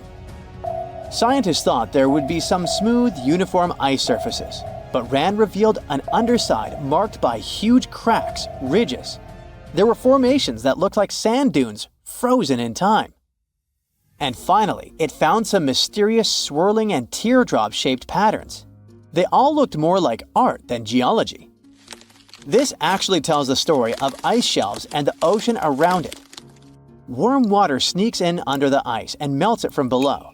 Sometimes it smooths the ice out, but other times it carves out these weird, uneven shapes that look like patterns and drawings. And some of these shapes are huge, over 1,300 feet long. That's about 3.5 football fields. The reason why they look like swirling doodles is because the Earth spins. It makes the water turn in special ways, bending the shapes and drawing these spirals. It's called the Coriolis effect. Imagine you were on a merry-go-round and tried to throw something like a ball. It would go in a curve, not a straight line. Same thing happens with the water on Earth. Later, scientists found similar patterns in other Antarctic ice shelves, though they weren't as epic as the ones under Dodson. But Ran also discovered something horrifying. Turns out that these warm waters, aside from being great artists, are also a huge danger. The Dodson Ice Shelf isn't just hanging out serenely on the sea. It's part of a very delicate system and acts as a protective barrier that holds back huge glaciers in West Antarctica. The ice shelf is floating on the ocean, but it's still connected to the land. As warm water sneaks underneath it and the ice melts, the Dodson can't hold on to the land as tightly anymore. The protective barrier starts to weaken, and this lets the glaciers behind it move faster into the ocean. When those glaciers flow into the sea, they add more water, which could cause sea levels to rise, eventually changing our coastlines. Rand stumbled upon huge pockets where the ice was melting at alarming rates, all due to powerful underwater currents. It was like seeing a ticking clock on the glacier. The stakes were high, but luckily the submarine was ready. This time, it managed to return. And then, it worked for 5 more years, helping scientists with tons of useful data. The missions were daunting. There could be periods where Rand slipped into the pitch-black cavity beneath the glaciers, spending 24 hours without communication. But it was mapping every peak and every valley. It gained experience from over 40 missions below ice. Then, in early 2024, Rand went on a mission to the Thwaites Glacier. The mission was bold from the start. This place is also ominously referred to as the Doomsday Glacier. It's called that because it's slowly melting and has the potential to raise sea levels worldwide if it collapses, causing catastrophes everywhere. That's why Rand was dispatched to explore its underbelly, a place that had never been mapped so intricately before. The idea was to uncover the glacier's secrets, study how rapidly it was melting, and why. This was Rand's second time exploring Thwaites. During the previous visit, it became the first sub to ever map the glacier's underside. Rand was exploring the depths from 650 feet to 1,650 feet. It sent a lot of data about how the Doomsday Glacier was slowly melting due to warm ocean currents. But while venturing into these icy depths, something went wrong. Out of nowhere, Rand vanished. Without warning, without a trace. One moment it was sending back crucial data, and the next, it had slipped into the abyss. No distress signals, no final transmission, and it didn't return to the point it was supposed to. People sent extensive searches, helicopters soared overhead, drones buzzed through the frozen skies, but no sign of the submersible emerged from the glacier's grasp. After a while, Rand's batteries would certainly run away. So at this point, it had definitely been swallowed by the abyss beneath 1,500 feet of ice. That was a huge and sad loss for the scientific team. The scientists at the University of Gothenburg are now looking to replace Rand and continue their important research under Thwaites. To this day, scientists have no idea what happened to it. Some say it may have been trapped in the ice. Others believe it was pulled away by an unseen current. It also might have collided with something unexpected. Whatever the truth is, its disappearance has left scientists stunned, and it looks like the ice shelf will hold on to its secrets a little longer. At least we gained a treasure trove of knowledge from Rand's journey. Scientists keep exploring Antarctica, looking for history that hides under the snow. For example, they discovered that around 90 million years ago, a lush temperate rainforest thrived near the South Pole. They revealed an ancient world far warmer than they ever imagined. Deep in Antarctica, they unearthed fossilized roots, pollen, and spores preserved in the soil. All this shows that there was a swampy rainforest that flourished despite months of polar darkness. All these discoveries changed our understanding of Earth's climate, both in the past and the future. Hey, look at this rock. At first sight, it looks like a regular boring rock, the likes of which you can see when walking along the beach. Its color doesn't stand out, and its weight is pretty regular, around 4 pounds. But everything changes when you learn that this rock was born on Mars, traveled all the way to Earth, and ended up in Antarctica. Ah, now the story sounds much more fascinating. So let's find out the details. Researcher Roberta Score, who worked on the ANSMET project, which stands for Antarctic Search for Meteorites of the Denver Antarctic Program, found this meteorite in 1984. If you want to decipher the name of the space traveler, I can help you. It comes from the place where the scientists spotted it, the Allen Hills of Antarctica, hence ALH. And then we've got the year of the discovery and the number of the sample. If you think that Roberta picked up the rock and exclaimed something like, "Woohoo, I'm holding a chunk of Mars," I'll have to disappoint you. At the very beginning, it was totally unclear where the meteorite came from. And one thing confused researchers even more. The meteor was very different from other meteorite groups found on our planet. Okay, but then how did they finally figure out it was a visitor from Mars? All thanks to traces of gas similar to those that make up the atmosphere of the red planet. We learned about its composition thanks to the brave Viking lander that carried out the necessary analysis in situ in 1976. Anyway, back to our rocky discovery. It's actually very special, and not only because the rock arrived from far, far away. Among those several thousand meteorites found on Earth, just around 100 have likely come from Mars. And even so, our guy is different from them and seems to be part of a separate group. So let's go into the past and follow the life story of this cosmic traveler. It most likely formed around 4 billion years ago on its home red planet. One day, which wasn't very different from others, turned out to be life-changing for this peaceful rock. A meteorite impact catapulted into space, and it started its own journey as a small asteroid. At that time, it was way larger than at the moment of discovery on Earth. At one point, ALH got close to Earth and, who knows, probably decided to explore something. That's how, 13,000 years ago, it ended its space journey by colliding with our planet. At the moment, this Martian fragment is the oldest we've got. But at first, it wasn't all that popular. Only in 1996 did it become way more famous after a groundbreaking discovery. You see, some NASA researchers started wondering, well, the fragment is obviously very old, but then, could it have recorded any traces of life that could have been thriving on Mars at the time ALH formed on the red planet? And guess what? Those scientists turned out to be right. They detected traces of very fine magnetite particles. Those were completely similar in structure and chemical composition to the particles we have on Earth. They're called magnetofossils, and magnetotactic bacteria produce them. So it might mean that, at one point, there were some forms of life on Mars. In April 2020, scientists from the Japanese Space Agency made another discovery. They detected nitrogen containing organic material of Martian origin in our meteorite. So, who knows what new astounding secrets further examination of the meteorite might reveal? At the moment, though, all you can do is travel to Antarctica and find more of them.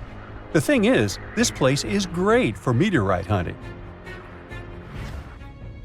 Surprisingly, we have found nearly 50,000 meteorites in Antarctica, and hundreds of thousands are still waiting to be discovered. Each of these space rocks can tell us a story of the evolution of the solar system. For example, the very first lunar rock found on the icy deserted continent proved that chunks of space objects larger than asteroids can also end up on Earth. So, let's say you got inspired and decided to go meteorite hunting all the way to Antarctica. Well, get ready for some serious challenges. Despite their potential abundance, finding space rocks isn't as easy as it might seem. You'll have to visit remote areas, and there's still no guarantee that you'll be able to spot a meteorite. And that's actually a huge problem. Meteorites are vanishing from sight. Currently, scientists find about 1,000 meteorites in Antarctica each year. But according to a new study, about 5,000 more get hidden out of sight every year. The culprit is warming temperatures. Worried scientists created a model that could help them figure out where those meteorites might surface. This model was quite complicated, taking into consideration snow cover, surface temperature, the speed at which ice flows, and even the steepness of the terrain. After that, they ran simulations under various warming scenarios. It turned out that meteorites indeed sank out of sight as temperatures rose.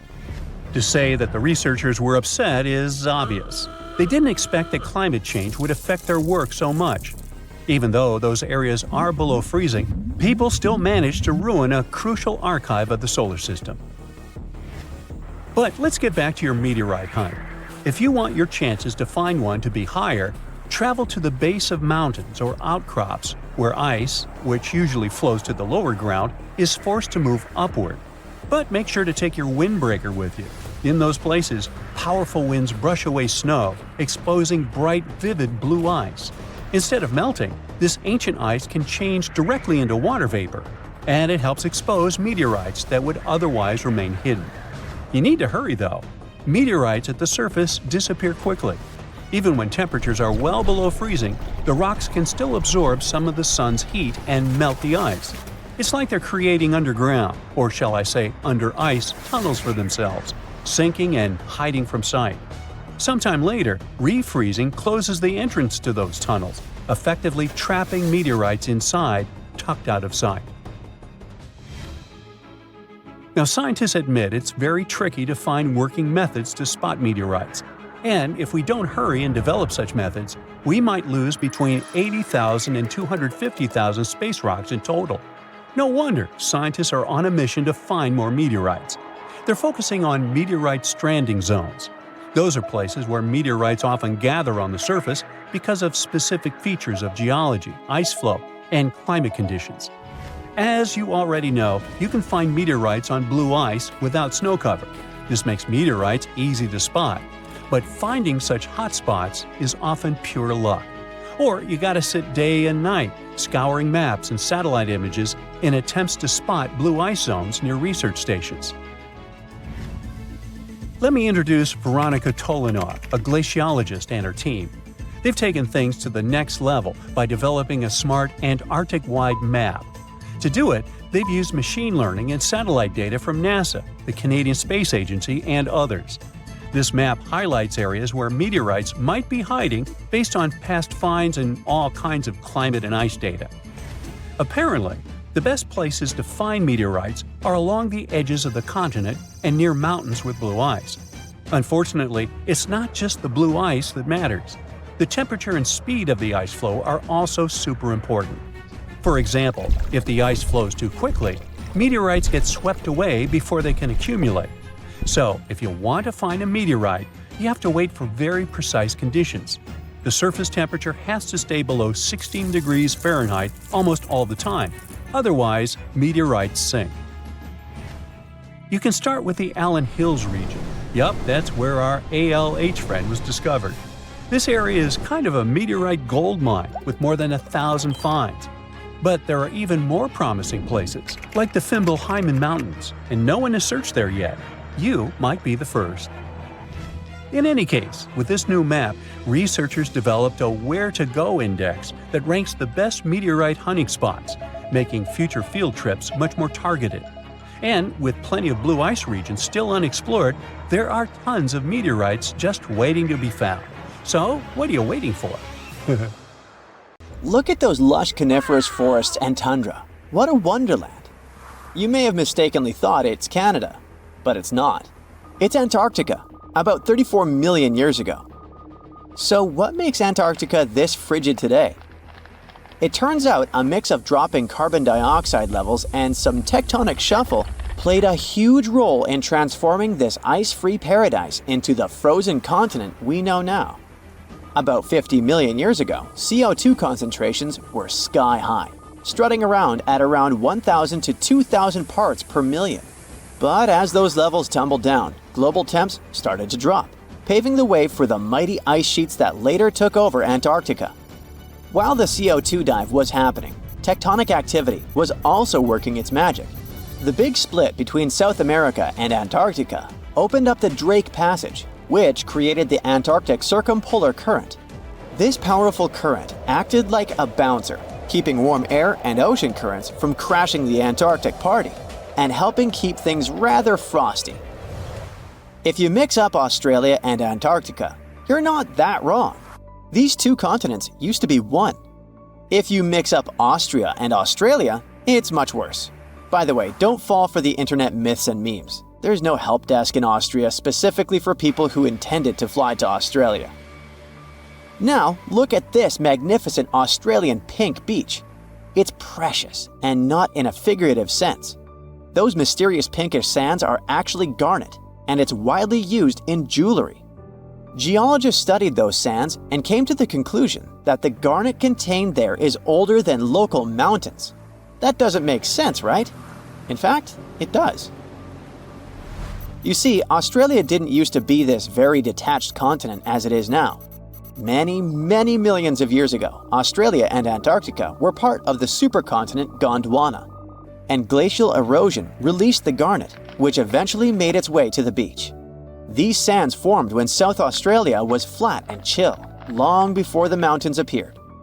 Most garnet gets washed away, but this batch has a rich history, tracing back to glacial rocks in the Transantarctic Mountains. So this pink sand comes from an ancient mountain range hidden under Antarctic ice. Not only does Antarctica ice hide gems like garnet, if you look harder, you might find entire buildings. Sounds insane, but this is exactly what a British explorer did. His name is Chris Brown, and he uncovered an entire building beneath the ice. He was traveling to the pole of inaccessibility, and it all started with a bummer. Chris and his son had their plane broken. Suddenly, they spotted a lone bust peeking out of the snow. This place was an old meteorological station. Despite freezing conditions, Chris and his son Micah had a blast exploring. Chris is on a mission to conquer all 7 earthbound poles of inaccessibility and has tackled 5 so far. I guess you already know that Antarctica is the largest desert on Earth, much larger than the Sahara or the Gobi. Still, despite being the driest continent on Earth, it boasts a seriously weird waterfall. Nestled in the mesmerizing McMurdo Dry Valleys, it's 5 stories tall and looks like it's gushing blood. It's even called Blood Falls. It may look outlandish and even frightening, but its nature can be easily explained. The water that creates this crimson cascade was once a salty lake, but over time, it became sealed off from the outside world when glaciers formed on top of it. Now, this ancient water hanging out 1,300 feet below the surface has cranked up its salt levels to 3 times saltier than the ocean. This salt water is also loaded with iron and gets 0 oxygen or sunlight. When the iron-rich water trickles through a crack in the glacier and meets the air, it rusts up, turning dark red. You may have mistakenly heard that no bug species belongs to Antarctica, but it's not exactly true, because there's this tiny Antarctic midge living there. Plus, there are some spiders too. Those aren't your average spiders hanging out in the darkest corners of your apartment. Those are critters lurking in the chilly darkness of the Antarctic ocean floor. These little marine creepers are actually arthropods and can stretch around 20 inches across. As if that wasn't bizarre enough, they also breathe through little holes in their legs. Quick question. What's the color that you associate most with Antarctica? I'm sure it's white. That's my association too. However, Antarctica may look like a slice of watermelon. That colorful snow comes courtesy of a tough little algae called Chlamydomonas nivalis. When things start to warm up during the Antarctic summer, these little guys release their vibrant red and green spores, painting the snow in wild and funky colors. But it's best to steer clear because that snow is not just a pretty sight. It's also toxic and definitely not edible. Searching for fossils is always a blast, but when you're in one of the most remote spots on the planet, it gets even more exciting. A diverse team of scientists recently hit the mother lode, pulling in over a ton of fossils from ancient marine life, dinosaurs, and birds from the late Cretaceous period, about 71 million years ago. Their adventure kicked off with a flight to South America, followed by a 5-day trek through the infamous Drake Passage. Upon reaching Antarctica, they set up camp using helicopters and inflatable boats. You might be thinking, why dig in Antarctica with all that ice? Well, it turns out there are places where rocks pop up, depending on the season. The team went to James Ross Island, located in the Antarctic Peninsula, and they went there during February and March. And that's one of the few parts of Antarctica where in summer, rocks are exposed, and those rocks can come from the age of dinosaurs.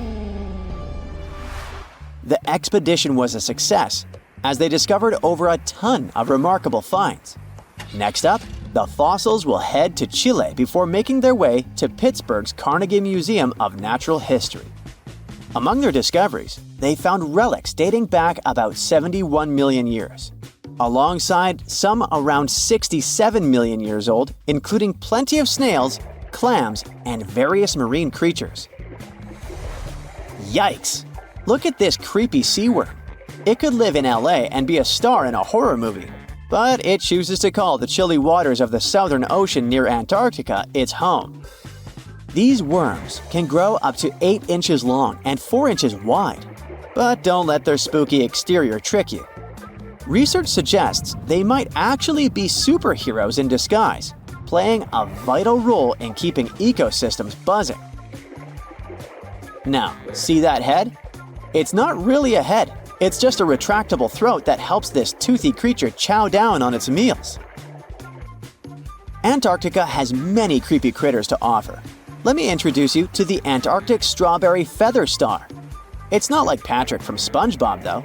It's more like a deep-sea creature straight out of a horror movie. Picture this: 20 wiggly arms, some stretching up to 8 inches, all decked out with these bizarre little bumps. Yikes indeed. Back in 2014, scientists buried 34 seismic monitors in the snow on the Ross Ice Shelf, which is huge. Think of it as an ice slab the size of Texas, just chilling over the Southern Ocean. These clever little machines picked up a nearly non-stop buzzing. Even though our human ears usually can't catch these low-frequency sounds, scientists have worked their magic and made them audible for us. They even shared the creepy audio online.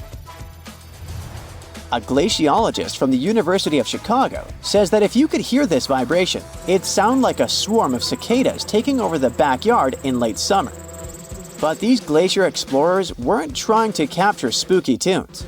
They're actually on a mission to monitor the Ross Ice Shelf because things are heating up, literally, and the ice is melting faster than ice cream on a hot day. Ice shelves are like Earth's safety plugs, keeping all that massive ice from surging into the ocean. So what exactly is making all that noise? It's likely just strong winds whipping across ice dunes, creating a kind of natural vibration. The South Pole is more than penguins and endless snow. There's a hidden ghost world within it. Look, it's right here on the globe.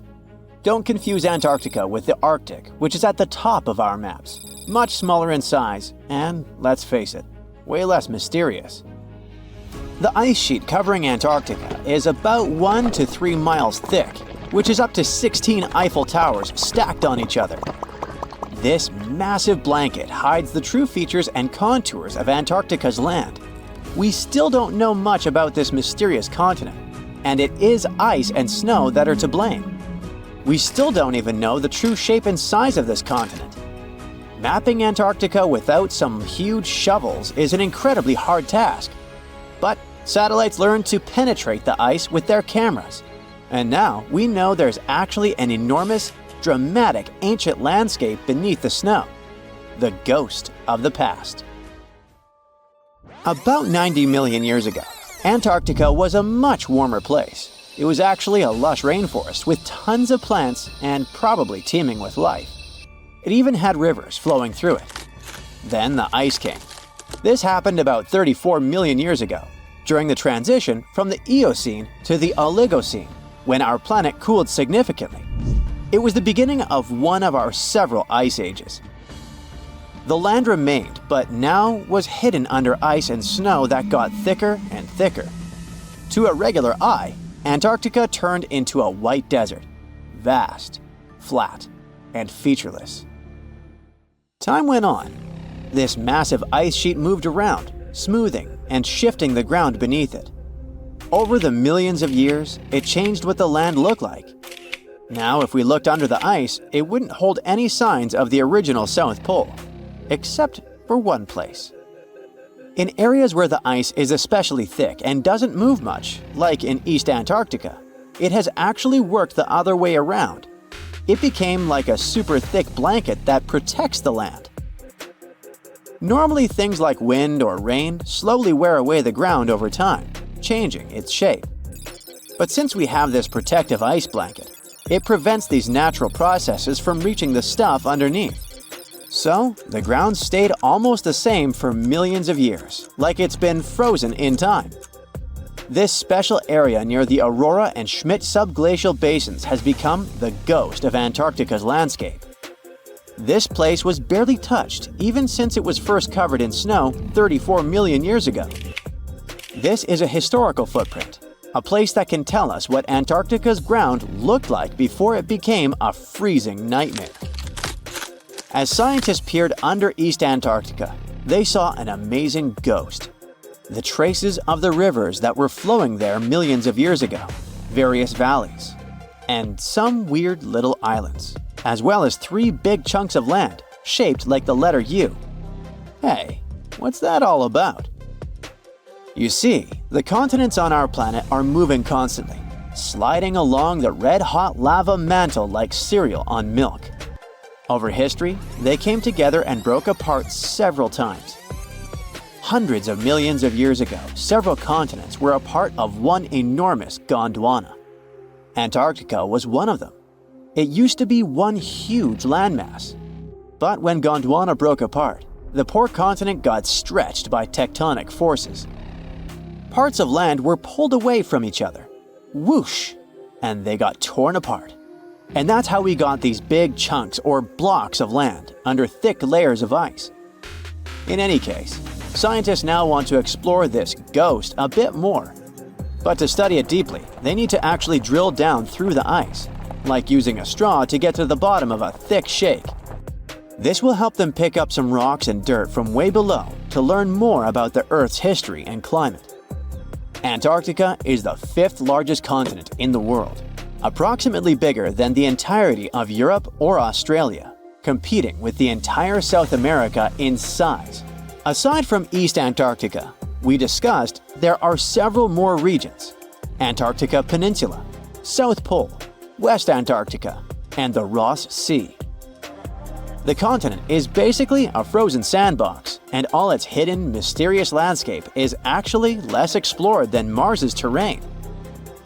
We only know for sure that without ice, it wouldn't just be flat and empty, but an entire world full of big mountains, huge canyons, and even fiery volcanoes. Some of these volcanoes are so huge that they peak above the layers of snow.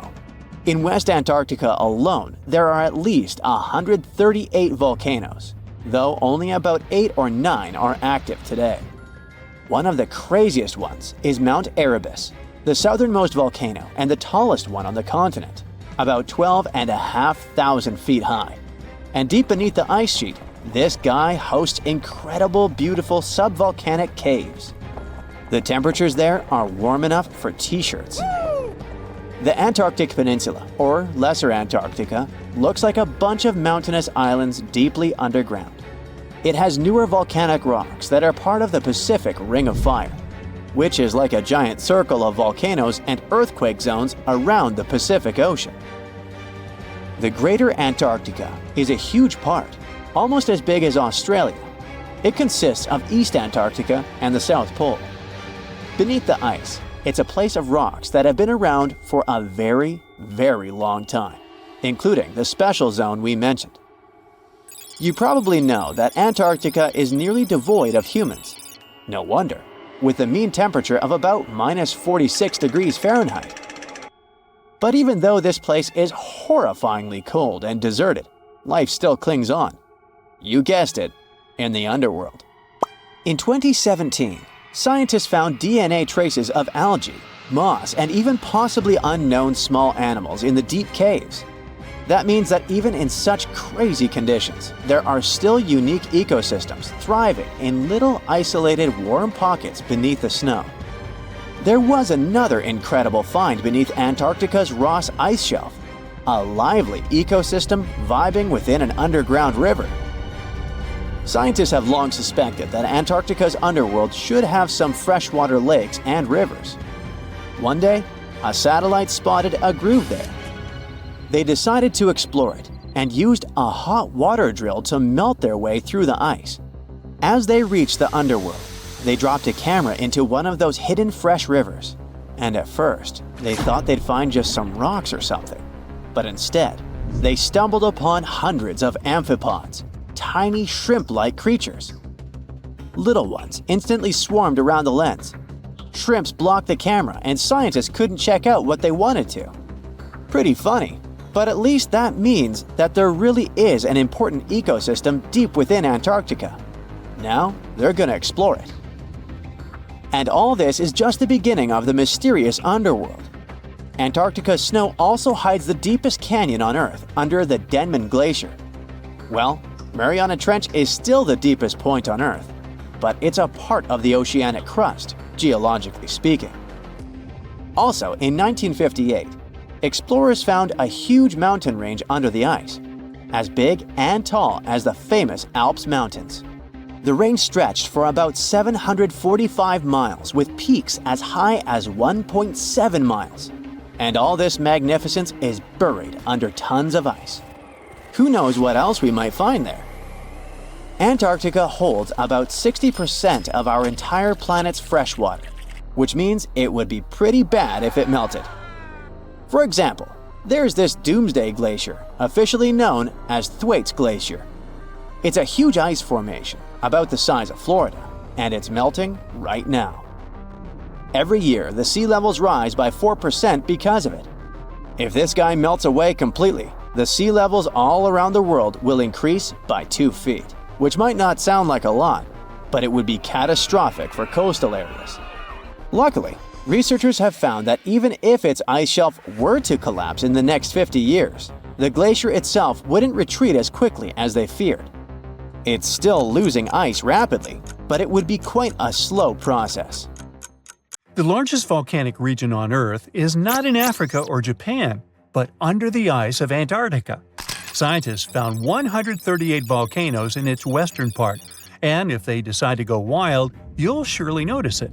They could melt huge amounts of ice that will move into the ocean, raise its level, and make our planet uninhabitable for humans. But before you pack your things to fly away to another planet, hear me out.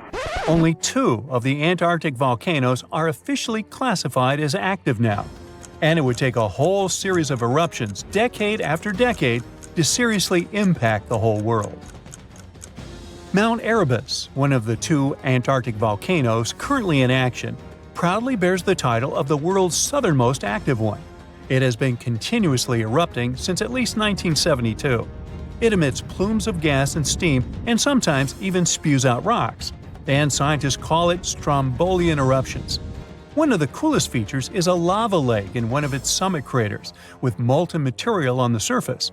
Such lakes are rather rare because they need certain conditions to make sure the surface never freezes over. The second active volcano is Deception Island, a horseshoe-shaped landmass. It is the caldera of an active volcano that last erupted over 50 years ago. Scientists who monitor it say it shouldn't go wild anytime soon. Antarctica also has plenty of fumaroles. Those are volcanic vents that release gases and vapors into the air. In the right conditions, they can spew out enough stuff to build fumarolic ice towers up to 10 feet tall. Scientists keep an eye on the Antarctic volcanoes with seismometers that detect when the Earth starts trembling from volcanic activity. Sometimes they also use more complicated tech, but it's all really challenging because of how far away this polar region is and how tricky it is to get there. That's why no one can predict when one of the continent's volcanoes that are now sleeping might erupt. We can guess what this waking up would look like if we analyze the events from nearly 20,000 years ago. So, shall we? One of Antarctica's sleeping volcanoes, Mount Takahe, had a series of eruptions and spewed out a good amount of halogens rich in ozone back then. Some scientists say these events warmed up the southern hemisphere. Glaciers started to melt and help finish the last ice age. For these events to repeat, we'd need a series of eruptions with substances rich in halogens from one or more volcanoes that are now above the ice. It's an unlikely scenario, but since it already happened in the past, it's not completely impossible. As for volcanoes hiding under a thick layer of ice, it looks like their gases would hardly make it to the atmosphere, but they would be strong enough to melt huge caverns in the base of the ice and produce a serious amount of meltwater. The West Antarctic ice sheet is wet and not frozen to its bed, so this meltwater would work as a lubricant and set the overlying ice into motion soon. The volume of water that even a large volcano would generate in this way is nothing compared to the volume of ice beneath it. So, a single eruption wouldn't make a difference. But several volcanoes erupting close to or beneath any of the western Antarctica's big ice streams would. Those ice streams are rivers of ice that take most of the frozen water in Antarctica into the ocean. If they change their speed and bring unusual amounts of water into the ocean, its level will rise. As the ice would get thinner and thinner, there would be more and more new eruptions. Scientists call it a runaway effect. Something like that happened in Iceland. The number of volcanic eruptions went up when glaciers started to recede at the end of the last ice age. So, it looks like, for massive changes, several powerful volcanoes above the ice with gases full of halogens need to get active within a few decades of each other and stay strong over many tens to hundreds of years. Antarctica stores around 80% of all the fresh water in the world, and if they melted all of it, global sea levels would rise by almost 200 feet. And then we'd have to look for a new planet to live on. But this again is an unlikely scenario. It's more likely that the eruptions under the ice will lubricate ice streams and seep water into the ocean, but it wouldn't be the end of the world. A super strong, super angry supervolcano could do it though, and it has already happened in the past. Over 200 million years ago, the world went through a major makeover with not one, not two, but 4 massive volcanic eruptions in huge pulses. The supervolcano called Ham had been erupting over and over for 600,000 years. It all happened in Wrangell, a large chunk of land that used to be a supermassive volcano stretching across what's now British Columbia and Alaska. And it wasn't the lava or the volcanic ash that ruined the environment. The eruption made carbon levels skyrocket. The planet would never be the same again. This volcanic activity might have helped dinosaurs grow from cat-sized critters into giants we saw in Jurassic Park. It kicked off a 2 million-year rainy season. It made the whole world hot and humid, and the dinos just loved it.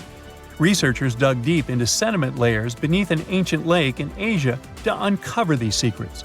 They found traces of volcanic ash and mercury, clear signs of those epic eruptions. There were carbon signatures showing huge spikes in carbon dioxide levels. It made the atmosphere toasty, and the rain poured down. So the bad news is, another eruption like this could happen. The supervolcano beneath Yellowstone National Park has been sleeping for nearly 70,000 years. But if it wakes up, it would be many times more catastrophic than the eruption of Mount St. Helens in 1980. It's considered the most disastrous volcanic eruption in U.S. history. It followed 2 months of earthquakes and injection of magma below the volcano that weakened and destroyed the entire north face of the mountain. The eruption column went 80,000 feet into the atmosphere and spread ash over 11 U.S. states and several Canadian provinces. The last Yellowstone eruption was 1,000 times greater than that. The ground above Yellowstone sits on a hot spot made of molten and semi-molten rock called magma. This magma stuff flows into a chamber beneath the park, about 4 to 6 miles down, making the ground puff up like a balloon. But then, as it cools down, the ground goes back to its usual state. Volcano watchers have been keeping an eye on this for a century. They noticed the ground lift up about 10 inches around 20 years ago, but since 2010, it's been going back down. The experts say we have no big eruptions on the horizon, so doomsday isn't coming anytime soon. But there's some underground activity going on lately which keeps us interested. Since humans haven't been around to witness every little thing Yellowstone does, it's kind of tough to say for sure what's brewing down there. Yellowstone has had some epic eruptions within the last couple million years. They happen like clockwork, with gaps of 600,000 to 800,000 years between them. The last big one was around 640,000 years ago, and it basically reshaped the entire landscape, spreading ash and debris as far as Louisiana. You can still see the aftermath of the last big eruption in the Yellowstone caldera today. Experts say a massive eruption like the last one is an unlikely scenario. We're more likely to see eruptions of steam and hot water or lava flows. When and with what force it will wake up remains a mystery to scientists. We've all dreamed of visiting the Arctic and witnessing the natural wonders of polar bears frolicking on ice floes or the aurora borealis dancing across the sky. Well, sorry to break it to you, but you won't find any tourists flocking to Antarctica anytime soon. Why, you may ask? Let's dive into it. First off, where is Antarctica? It's located in the southern hemisphere, specifically at the South Pole. The Southern Ocean surrounds it, and most of the continent is covered by ice, making it one of the most remote and frigid places on Earth. Now, have you ever met someone who's visited Antarctica? Probably not. It's one of the least visited places on the planet, and only a handful of lucky explorers have seen its interior, which is mostly made up of glaciers and ice fields. But trust me when I say the wildlife and scenery are out of this world. Why shouldn't you travel to Antarctica? Well, for starters, the environment is incredibly fragile and can be easily damaged. Plus, there are no native human populations on the continent, so your travels would essentially be like visiting an uninhabited island. And let's not forget that it's also one of the most expensive destinations to travel to. Despite all that, Antarctica is not exactly guarded like a fortress, but there is an international agreement called the Antarctic Treaty.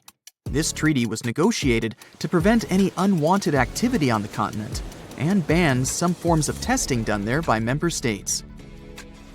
But the primary reason we can't just waltz into Antarctica is that it has a delicate ecosystem that needs protection. The treaty states that Antarctica should be used for peaceful purposes only and should be free from any human activity that could harm the environment. Scientists are still learning about the continent's unique ecosystem, and our activity and machines could disrupt the delicate balance that exists there. If you're still itching to go to Antarctica, getting permission isn't exactly a walk in the park. U.S. citizens, for example, need to complete a special form and send it to the Office of Ocean and Polar Affairs. And once you're there, you'll need to follow some strict guidelines to protect the environment, like not disturbing any wildlife or taking souvenirs like rocks, plants, or animals. Now, technically, can you live in Antarctica?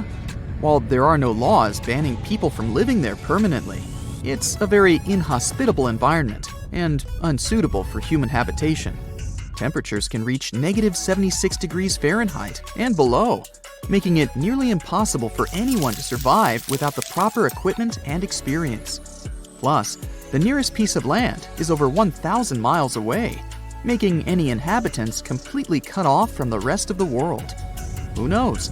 Maybe one day we'll get the chance to visit this unique and fascinating continent. But until then, let's admire it from afar.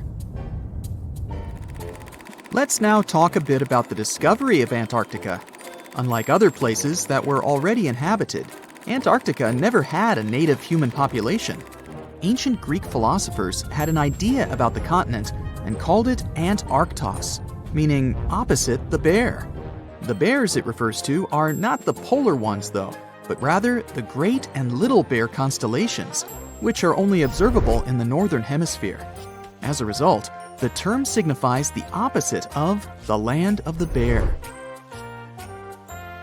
Whaling and sealing voyages in the late 1700s and early 1800s would venture further south when rounding Cape Horn at the tip of South America. It was known that going further south often meant stronger winds, but also the risk of hitting floating ice of all sizes and of winds and seas that could prove dangerous to the ship and crew. Captain James Cook was the first to cross the Antarctic Circle on January 17, 1773, in the Ross Sea region. He reached a point further north a year later, and though he didn't sight land, he came to within 50 miles and saw deposits of rock held in icebergs, indicating that a more southerly land existed. The first sighting of Antarctica is widely acknowledged to have taken place in January of 1820, during the voyage of two ships under the command of Captain Fabian Gottlieb von Bellingshausen, as part of a 2-year exploratory expedition around the world to discover new lands. The captain's ships were the first to have crossed the Antarctic Circle since Cook. The first undisputed landing on Antarctica didn't happen until much later, on January 24, 1895, at Cape Adare during the whaling voyage of the ship Antarctic, led by Henrik Bull. A small boat with 6 or possibly 7 men on board rowed ashore during calm conditions. You might not believe it, but Antarctica is actually a desert. With all that ice, you'd think it'd be like a winter wonderland with snowball fights and hot cocoa all day long. When we think of deserts, we picture camels and cacti and people struggling to find water. But in Antarctica, it's a whole different story. The struggle isn't to find water, it's to find anything that's not covered in ice. And the average rainfall has been just over 0.4 inches in the past 30 years. That's like a few drops of rain compared to what we're used to. So technically, it's not the dunes or sizzling heat that makes a desert, well, a desert. It's the lack of precipitation. But don't worry, if you ever find yourself lost in Antarctica, you won't have to worry about getting thirsty. Just make sure you bring a jacket and some mittens, because it's cold enough to make you into a popsicle. Not only is Antarctica one of the driest places on Earth, but it's also the coldest, the windiest, and the highest. Talk about overachieving. The penguins and scientists down in Antarctica have at times found themselves in a bit of a pickle when it comes to time. You see, unlike the rest of us on this big blue planet, there is no Antarctica time zone. All the lines of longitude meet at a single point at the South Pole, making it a bit of a head-scratcher when trying to figure out what time it is. Now, you might be thinking, but how do the scientists and researchers keep track of time down there? Good question. They typically stick to the time zone of the country they departed from. However, with stations from all over the world on the Antarctic Peninsula, things can get a little wacky. Imagine trying to coordinate with your neighboring countries without accidentally waking them up in the middle of the night. You might think that not much could survive in a place where the temperature is extremely cold, the sun barely shows up, and the wind could blow you away faster than a tumbleweed. Well, as in many places on Earth, life found a way in Antarctica too. Believe it or not, this frozen continent is buzzing with activity. It's home to billions of krill, which in turn attract lots of seals and more penguins than you can shake a fish at. But don't let their cute and cuddly appearance fool you. Penguins are the ultimate swimmers, with streamlined bodies that would make Olympic medal winners jealous. They come ashore to breed and chill, but their real talent is stealing pebbles from each other and forming mathematically precise huddles to stay warm. Antarctica is also home to the largest species of penguin on Earth. It's called the emperor penguin. Sure, these creatures are flightless birds, but that doesn't mean they can't jump. In fact, some of them can leap up to 120 inches. And let's not forget about the seals. With their furry bodies and special songs, these marine mammals are protected by the Antarctic Treaty, and they're thriving in the cool waters of the Southern Ocean too. But the real stars of the show are the whales. During the Antarctic summer, these huge creatures show up in droves to chow down on the abundant krill. It's indeed like a whale buffet down there. It was one of the biggest creatures ever to roam the Earth. It was longer than your average school bus and could easily weigh more than 10 elephants combined. But where did it live? How did it end up having this size? And most importantly, why is it extinct nowadays? Let's find out. The megalodon was the largest predator ever known in our planet's history. In terms of its location, the megalodon lived practically in all waters on our globe, except near the poles. The reason why there were no megalodon teeth found in Antarctica is probably that the gigantic creature adapted to only warm tropical and subtropical waters. The younger ones liked to keep to the shores, while full-grown adults preferred coastal areas, but they could easily move into the open ocean as well. How do we know the megalodon was so widely spread? We can only presume, based on the fact that they discovered the most northern fossils off the coast of Denmark and the most southern in New Zealand. The discussion of how the megalodon got this size is still open in the scientific community. They recently found out that not all the specimens from this fascinating species reach the same huge size. This has to do with a little something called the Bergmann's rule, which says that the temperature of the surrounding environment affects the animal's body size because they either need to conserve or shed heat. The megalodons that reach cooler waters probably needed more body weight to make sure they survived in low temperatures. On the contrary, those living in warmer waters had to be smaller to avoid burning up. But what did this enormous fish look like? Most modern depictions show the megalodon resembling an enormous great white shark. But well, it seems it may not necessarily be correct. The megalodon likely had a much shorter nose and a flatter jaw that looked almost squashed when compared with a great white shark. It also seems to have something in common with the modern blue shark: extra-long pectoral fins. They needed these to support their weight and size while navigating the planet's waters. Lastly, the lady megalodons, seem to have been about twice as large as the gentlemen.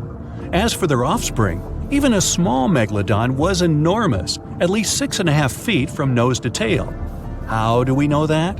Because specialists have stumbled upon megalodon nursery habitats in Panama, Maryland, the Canary Islands, and Florida. Even the piles of used diapers were enormous. Nah, not really. Surely the scariest aspect of the megalodon's looks was its mouth. I mean, think about it. Megalodon had whales for dinner, so it obviously needed to open its mouth wide enough.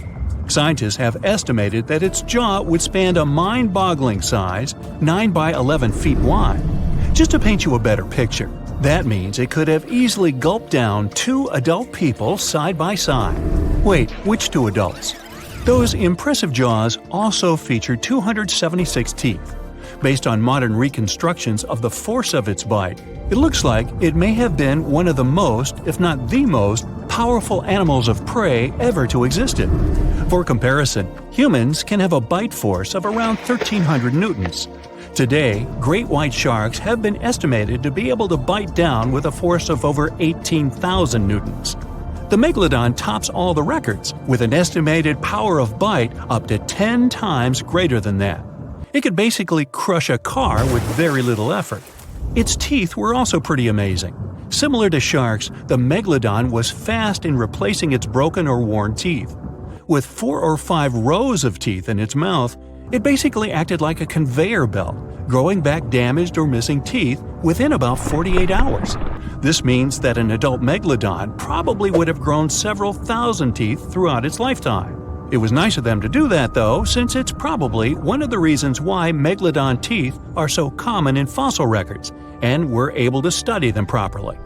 To maintain its impressive physique, the megalodon had to eat somewhere around 2,500 pounds of food per day. Can't wrap your head around that?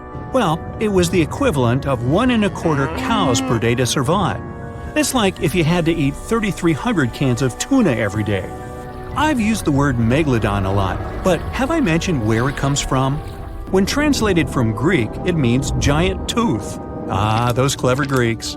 However, this giant shark's full scientific name is a bit more complicated: Carcharocles megalodon. But are these gigantic predators actually extinct? We tend to believe so, but let's be honest for a second. We've come to know more about the surface of Mars than the depths of our oceans. Like, we've only explored 15% of our oceans altogether. Who knows what may be lying out there in the deep? Maybe some ancient predators? The Mariana Trench is the deepest oceanic trench on Earth. The Challenger Deep, its deepest part, is so deep that you could dip the whole of Mount Everest in there and it would still be over a mile above the surface. That's deep. If a megalodon or two ever needed a place to crash, that would be a discreet enough location. However, the Mariana Trench is not a particularly comfy place to be in. Because it's cold and steeped in total darkness and all. The temperatures here are around 36 degrees Fahrenheit all year round. And to top it all off, the pressure is 1,000 times stronger than at sea level. So it's safe to assume that if any megalodon is hiding in here, its teeth and bones might not be looking so good. Because of the intense pressure here in the Mariana Trench, proteins and calcium start to dissolve and disintegrate.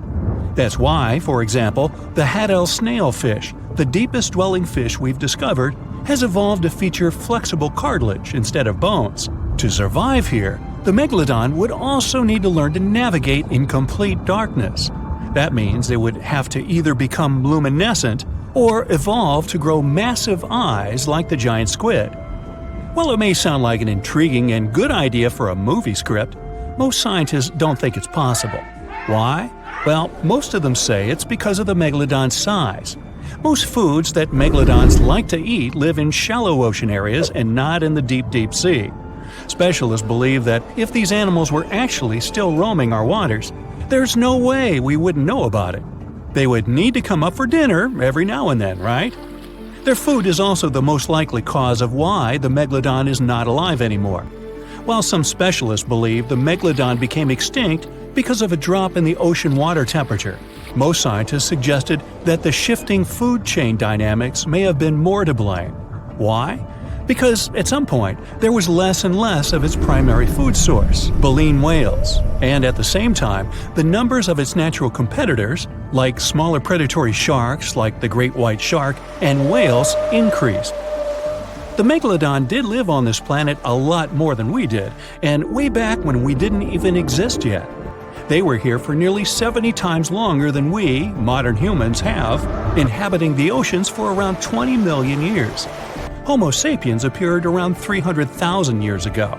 The megalodon managed to survive for so long mostly because of its unbeatable size. I mean, they can make a meal out of almost everything in the sea at the time. We may think about both of them as prehistoric creatures, but the megalodons and the dinosaurs never coexisted on Earth. The dinosaurs probably died out about 66 million years ago. Megalodons seem to have appeared a bit later. That's because the oldest megalodon fossils we have yet discovered are from the Miocene epoch, which began 23 million years ago. So long, Meg! Do you know that NASA explores not only stars, planets, galaxies, or black holes? Hard to believe, but yes. The agency also works on discoveries here on our home planet Earth. So what has NASA recently discovered? Is there life under the ice? While they were analyzing data recently, they discovered something unbelievable hiding under Antarctica's ice. And this discovery not only changes everything we know about the whole water system of the Earth, but it may also help with research about life in space. Humankind's existence might depend on understanding Antarctica and its secrets. So, the recent discoveries reveal vital information about our survival. But before we continue, let's see how much you know about this place, where it's only ice as far as your eyes can see. Antarctica is one of the world's 7 continents in the southern hemisphere. It's the 5th largest continent in terms of total area, and that means it's almost twice the size of Australia. Want to see real meteorites? Go to Antarctica. Due to its dry climate, Antarctica is one of the best places to observe space. But what's even greater is that you can find meteorites on the white surface of the continent. Scientists have already plucked about 45,000 meteorites from the ice, and they think they can see another 300,000. Since there aren't many terrestrial rocks there, it's easy for them to spot them, thanks to their dark color. Antarctica's dry desert environment also helps preserve them, even the ones that fell to Earth more than 1 million years ago. And can you imagine any volcanic activity in Antarctica? It's hard. But this place is where fire meets the ice. West Antarctica is where most volcanic activity occurs. Scientists recently found that 138 volcanoes exist in West Antarctica alone. Wow! You would think that Antarctica is always cold, but no. Its coastal regions can get as warm as 50 degrees Fahrenheit. But have you ever wondered what Antarctica would look like if there were no ice? It may seem unimaginable now, but it was not always covered by ice. That was 34 million years ago, though, so nobody could tell how the continent's surface would be without the ice. But NASA changed that. They generated computer simulations and created the most accurate map of it as of today. What they saw was incredible. The continent was not flat at all like it seemed. It's pretty bumpy with valleys, rolling plains, and high mountains. But this was nothing next to what they had discovered under Antarctica's ice. So, what is it? Drum roll, please. NASA found 2 new subglacial lakes. And what's even cooler about it is that they spotted these lakes from space. How is that? If your answer is high-tech satellites, then you're right.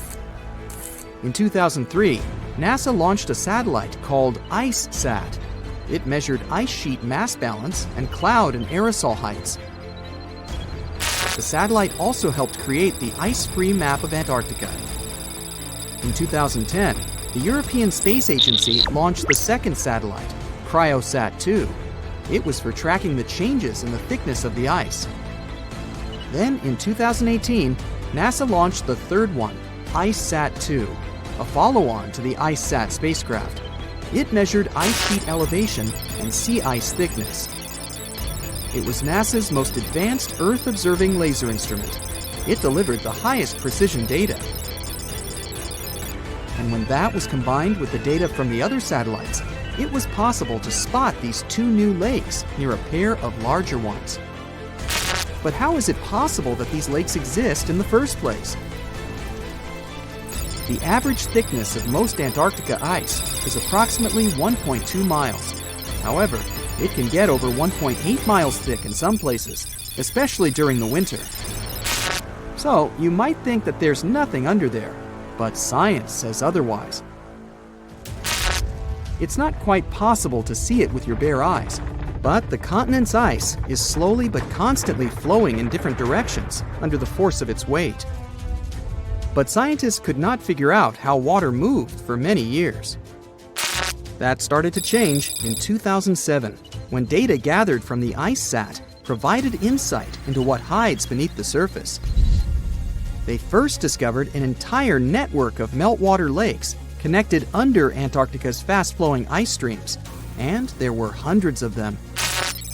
Scripps Institution of Oceanography glaciologist Helen Amanda Fricker figured that the elevation changes measured by IceSat happened because of the dynamics of these lakes.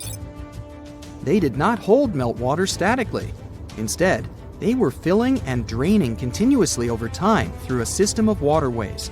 And as they did that, the ice above rose and fell. But where do they drain? The ocean, of course, and it drains a lot. A recent study, co-authored by Fricker, found that the drainage of one lake flushed as much as 198 billion gallons into the ocean in only 3 days. Countless mysteries about how nature works are still waiting to be solved. But finding the two new lakes will give scientists a better picture of how fast the Antarctic ice sheet will change as the climate gets warmer, and how this will affect global ocean currents and sea level rise. The filling and draining cycle of the lakes also cause the ice sheet to suffer cracks and crevices. So, the information they find from these new lakes will also give them a better understanding of the damage on the surface of the ice. They will also be able to assess how this filling and draining system influences the speed at which ice slips into the oceans and seas. And that means they can evaluate how the added fresh water may alter marine ecosystems. This discovery may also suggest whether life is under the ice. Wow! Scientists drilled through about 3,504 feet of ice and found that water samples taken from one of the lakes contained approximately 10,000 bacterial cells per milliliter. Such a high number of bacterial life is a good sign, because that means the icy waters might also support higher life forms, such as microanimals, and one of these new lakes might even be their home. But the most exciting thing is that the new lakes might help them understand whether life on other planets is possible. Scientists believe any life below the frozen surface of the planet Mars might follow the patterns seen in Antarctica's lakes. So, there is a possibility that they might find critical new information on the type of life that may have existed on the red planet. You wouldn't want to be there during the winter, though. The lowest temperature on Earth you can experience is negative 128 degrees Fahrenheit. In 2010, there was an even lower temperature of negative 135 degrees Fahrenheit. And you may feel this cold much worse due to the strong and dry winds. Did you know that the size of the ice surface on Antarctica also changes throughout the year? It's about 1.2 million square miles during the summer, but when it's winter, it grows to 7.3 million square miles. Yet, despite the change, it remains the largest piece of ice on Earth. Sorry, Arctic, you lose. Do you know these cute little penguins? Consider these animals the locals because there is no native population in Antarctica. It's a no man's land because no single country owns it. But do you know who really owns it? 5 different species of penguins, seals, and killer whales. Ha ha. Despite the continent's harsh conditions, you can visit it as a tourist for fishing and research purposes. Around 5,000 people reside on the continent during summer at research stations. But when winter comes, the number naturally drops down to 1,000. Antarctica's ice blanket makes up 70% of the world's freshwater reserves. Imagine what would happen if it melted. The global sea levels would be raised by almost 200 feet.